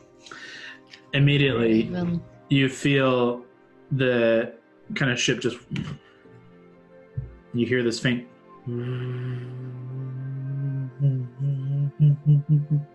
This humming kind of takes over. And it slowly fades into the background, but it becomes almost oppressive for the first maybe 30 seconds, and then it just fades away. And you feel just almost, for only a moment, you felt the shifting, and you hear the splashing of water falling off the sides of the ship. And then you look out as the kind of glass surrounds this deck, and you watch the shoreline slowly dip away. Cool. And you watch as the coastline just dips, and you begin to rise high and high and high, and you see the light of the beacon of the lighthouse sitting side by side with you, and it just keeps going up and up and up.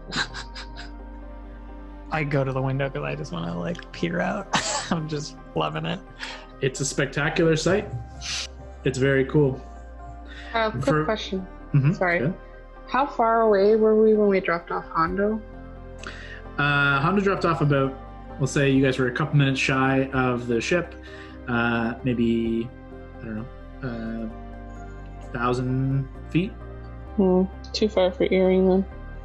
Yeah, at this point, also, we should come back to see what Hondo has done in his time. If he's alive. Hondo, what do you do when you landed in the water? Do you go to shore? Do you just hang in the water? I'm gonna try and take refuge in one of those ships. Okay. Yeah, we'll say by this point, after all of this communication, it's a fair swim. You were far ways off of the rest of these ships, and you have to physically swim there. So it takes a fair amount of time, and you're trying not to be overly loud. Make a stealth check as you begin to climb up. We'll say just, do you go for the first ship you see, or do you look for a specific kind? I'm gonna look for a fair, decent-sized ship, not a small one. Okay. We'll say, yeah, you find a ship to, that's not great. Well, I have an advantage with stealth rolls, right? Yeah, this would count as under your Ooh, advantage. So lucky you're duck, that was a 2. that's still pretty not bad for you. And 15. Yeah, 24. 9 and 15, 24. You find a ship that's not the biggest ship, not the smallest ship, and it's difficult to tell from water's edge what's on the top of it, what's inside. But you, with your kind of passive perceptions, you can tell the ship is seemingly unguarded. You don't see a patrol, and you begin quietly making your way up the anchor chain and quietly onto the deck, as quiet as you can. Make a perception check.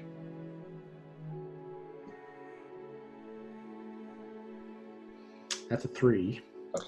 And Perception's not bad though. perception is 12. 15. You can hear from the lower decks some faint voices and some like slight muffled shouting, like maybe 3 people, maybe 3 or 4 voices. They don't seem aggressive. But you can hear people are below decks. I'm gonna find a spot to take cover. Okay. Throw me another stealth check at advantage as you just hunker down on the main deck. Hondo! You still have Advantage. advantage. And that's... Oh, Jesus. You're lucky you got plus 15. So, like, no Last matter what you roll, 22. pretty much, like, you're still okay. What was that, 23? Yep. You leave a trail of water as you were just swimming a long ways, leading more or less to where you're hiding. However, you hope no one comes and checks quick enough that matters. But we'll find out. I picture you pretending to be the ship, like woman on the front of a ship. That'd be so great. You take refuge in basically like just there's coils of rope and some barrels and boxes at the back end of the ship, and you find a comfortable spot to kind of. You still have sight on the dreadnought, and as you get comfortable, a couple of minutes pass, and you watch just water pouring off, and you see a faint bluish hue from the back of the ship kind of illuminate it, and it illuminates a fair ways in all directions, and you watch as the ship just begins to take 100, 200, 300, 400, several hundred feet up into the air above. At this point, it doesn't seem to be stopping, but you're watching it slowly rise, not very quickly. Whether that's as fast as it can go or they're just not trying to fucking haul ass, you're not sure. But we'll say they're at about 400 feet right now. Valentine and the crew, you all watch out the glass of this deck as it's rather beautiful. Stunning. It's dark, Just cool, creepy. Just stunning. Why? Well, She's a good vessel. she's beautiful. I think I hate to cut this night short because this is so beautiful, but we got to find a safe place to stay for tonight, and then we want to get an early start scouting out where the Vow might show up. And then you be back at the chateau? Truth be told, I don't know. Okay, well, maybe we'll swing by the chateau around high noon. If we need to contact you, we can. Sure. If you need to contact us, you guys look skilled enough in some way or another to do it.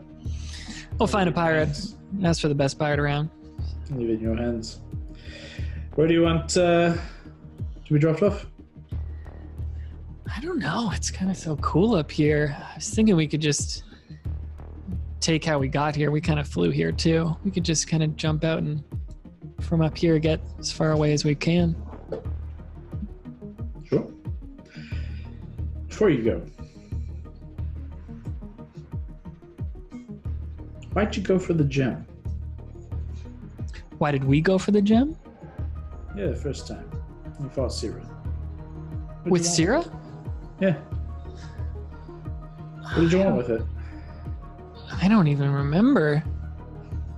I mean, I think it was tied to this. We were on a quest to stop the seals from breaking. And I honestly think that the first seal was using one of these gems. interesting. It seems like, I mean, clearly you want these gems. They have immense power. I'm not going to understate that. But yeah, other people want them too. They're tied to all sorts of arcane stuff. Yeah. I'm just trying to place you, you know? Listen, I'm trying to place me too, and it's really hard. You rolled against the Vow, but the Vow are the only other ones who've ever come at us for these gems. But you're not with them. No. Interesting. And you have no idea what they can do. Well, I'll be honest, when we tangled with Syrah over this, we caught a glimpse that they could some sort of planar shift, but that's about it. I watch him do something strange with his hand. He reaches out. Just...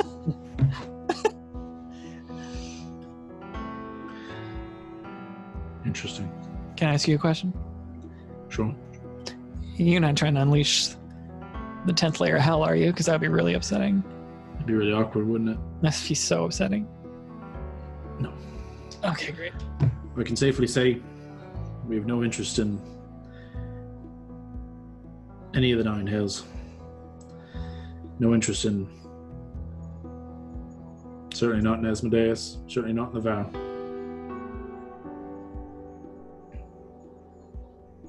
They're just intriguing. You just want to do you. Certainly just want to do me, but there's something about the powers of the Beyond. Look at this ship. Indeed. I There's power out there that can rival the gods. You've seen it. I've seen it. You've handled it potentially. I want power. You know what's funny? I just don't want responsibility. I just want this whole quest to be over so I don't have to deal with any of this shit. It's funny. That was my first challenge. Do I want responsibility? Being a captain, it's not easy. It takes a lot of work. Difficult to command, to strike fear, as I told your friend. It's a hard decision, mutinying my first captain. He's a good man. But that draw of power, needed it. That's what made you do it? Of course. I saw how everyone looked at him, commanded his ship. People respected him. I needed that. And come a long way since then. A lot of power. A lot of nice things. A lot. He kind of just looks over his crew and his ship. Power tends to draw jealousy from others who also want that power. She shouts from across the ship. I didn't know how far away I was. She snuck a little closer.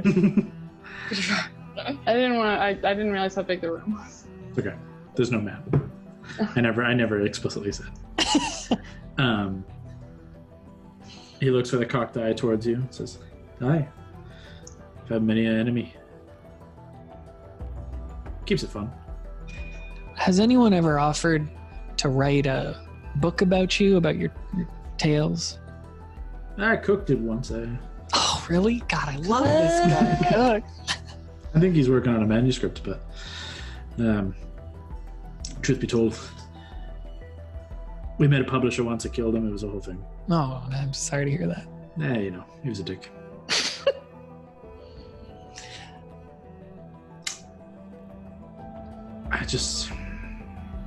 I'm so intrigued by your group. You're just doing this for the good of the people. The way I look at it is, I really just want to sit and read a book. Just want to sit and read my book. You can fucking sit and read a book, friend. Here's the problem. And not have the 10th layer of hell unleashed upon this land where I'm enslaved, everyone else is enslaved, there's fire and brimstone. It sounds terrible. Sounds like no time to read. So you gotta be able to be off of this world, onto another. That's the way to live. I guess so. Keep moving. They can't pin you down. It's really hard to read on the move. I just would like to put my feet up somewhere. He immediately just puts his feet up on his table, kicks over a bunch of bottles and food. Says, "You're your own captain, friend. You want to do it? Just do it."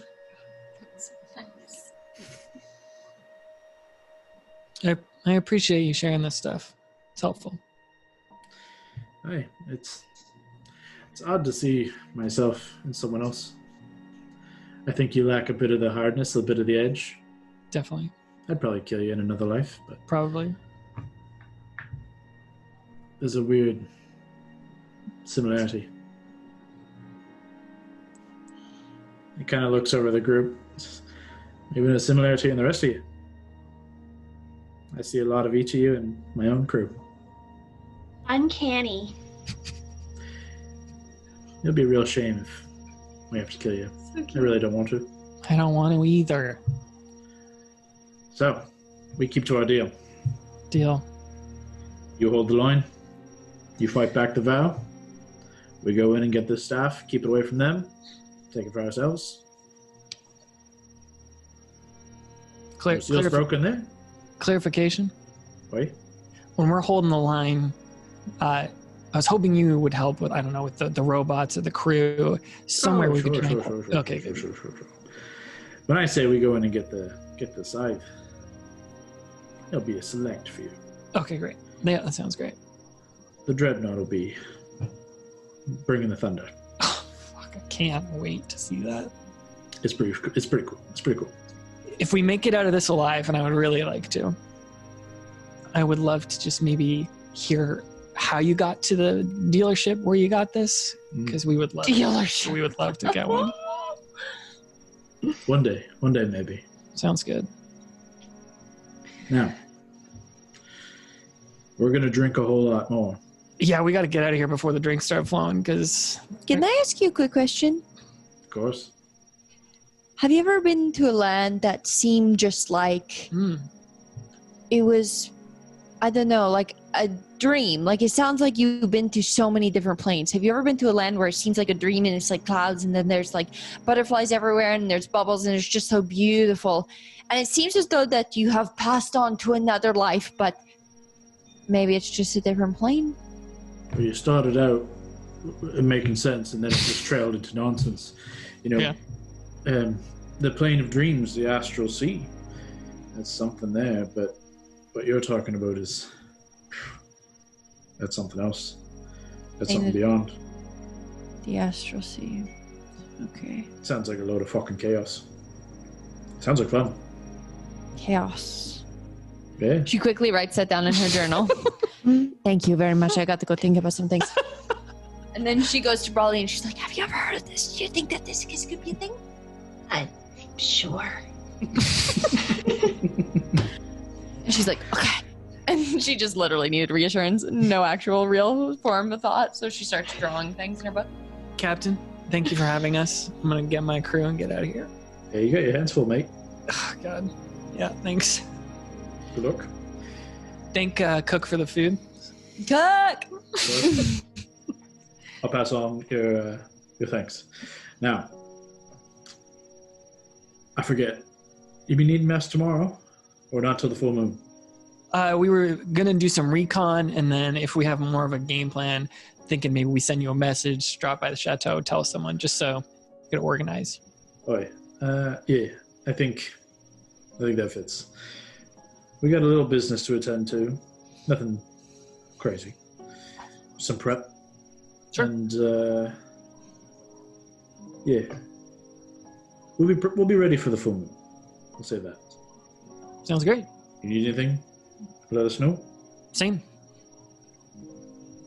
Well, he reaches his hands out one more. Give you a shake. Says, pleasure, Valentine. Thanks again, Captain. I only got the name of, well, a couple of your names. Sierra filled me in on some of the others. Whatever happened to your blue friend? The fucking fish guy? Yeah. You think he stayed with our group this long? Truthfully, no. However, I do wish to know what happened to him. It's about Rogue Point. We tried to escape. He started attacking a guard, and then I think we just tried to take, not to rub salt in the wound, but we tried to take your old ship and get out of there, and he just deserted. I don't like to think about him. It's too bad. We'd like to reconnect with him. Did you know him? Indeed. Fuck me. Hondo the Blue. As I live and breathe. One of the daftest bastards I ever met. I say that again. One of the daftest bastards I ever met. I agree now. Always good for a laugh. Yeah, I wonder where he is now. Oh, he's What probably a guy. dead. He's probably dead. Yeah, rotting in a ditch somewhere. Yeah. It's a good thing. That'd be a shame to kill him, you know. See you maybe tomorrow? Travel safe. All right, let's go change a goat into an owl. You guys leave, and Gord, the alien fella, hands back your pipe. But he does walk with you guys down the main steps, and just seemingly not that you need a guard detail or anything, but there seems to be some level of just walking with you to make sure everything is all above the board. You make your way down to the main deck.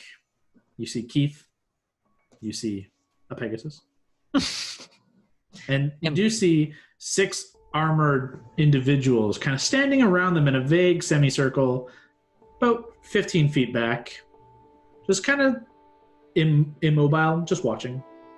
Can I ask the Gith something? What was his name? I don't think you've ever introduced yourself to him or met him or heard his name. I think Gambino said his name at some point when we were looking at them. If you don't remember it, you don't know it. Hey, friend, I ask you a quick question.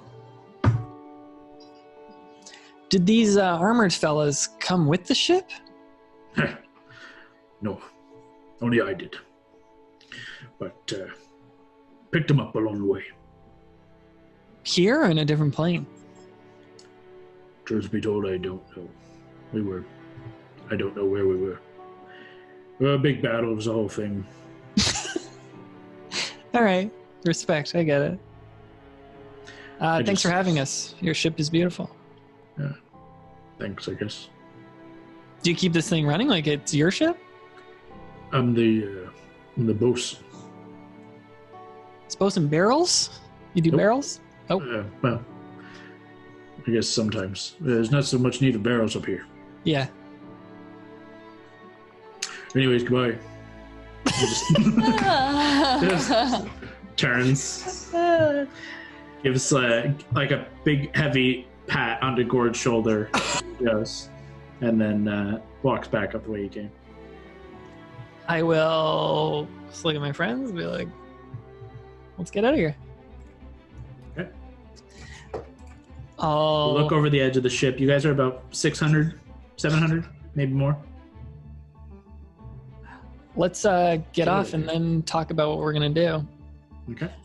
I will get on the carpet with Cord, and then I'll look at Keith, Lav, and Brawley, make sure they're set, and then transform Keith. Polymorph. Into the same giant owl. Yeah. Easy peasy. Mary, you mount up. You guys set off. As we set off, then I feel like we're out of earshot, then I would go on Earring and be like, can't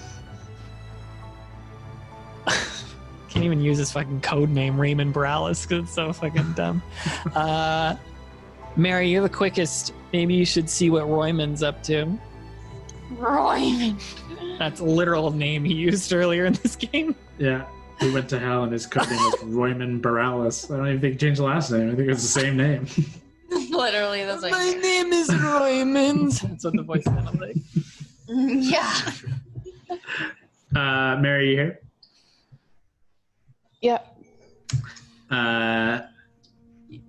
You swooping down to look for Hondo?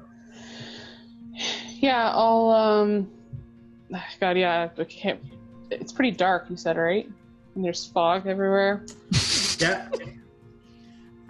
Cool. I'll kind of go closer to where some of those. I just knew there were other ships because we heard that's what his plan was. Mm-hmm. And I'm just going to every 30 seconds go in the earring and be like, "All right, fucker, where are you?" We're gonna You pick do you hear up. that, Hondo. I will try and signal to you. Mary, make a Wow. perception check at disadvantage. Don't like that. Oh, natural 1. Disadvantage. Ooh. Hondo. Hondo rolls a 5. I don't know what you're rolling for. I don't but know what you're rolling for either. honestly. Oh, I thought I had to roll. No, I mean, it was just to see if Mary could spot you before, but you rolled a 1. You had a stealth of 23. So, no. Hondo Well, eventually... dude, there's like 1,000 ships. You have to like... Eventually, Hondo shows some sign of where he's at. Hondo, you see them. Like, you see everything. They're just flying. You very easily see them. You flag Mary down. And Mary, you're able to scoop Hondo up as you all make your way along the coastline, headed back presumably towards the Horseshoe Bay and the island. And I think we'll stop there for now. Oof. This was a good one. We'll pick up this night next week. Shit. I miss Cook. Cook's great. What a guy. Fun. Yeah. So many of those characters are cool. I love the them. cast is fun. I like the crew. The crew are good. I really like Gambino. I just wish, you know what? He's just in a bad relationship. You know what a It's a friend. great relationship. No, he's in a very bad relationship. He loves it. Thank Put you. it on. If he was away from her, he'd be such a nice guy. Ooh, But that's she's not just- true. Thanks for tuning in. Join us next time as Wildcards explore the depths of the Temple to the Dead and ponder their battle plans as the full moon grows near. There will be a new episode up every Tuesday, so stay tuned. But until then, keep exploring.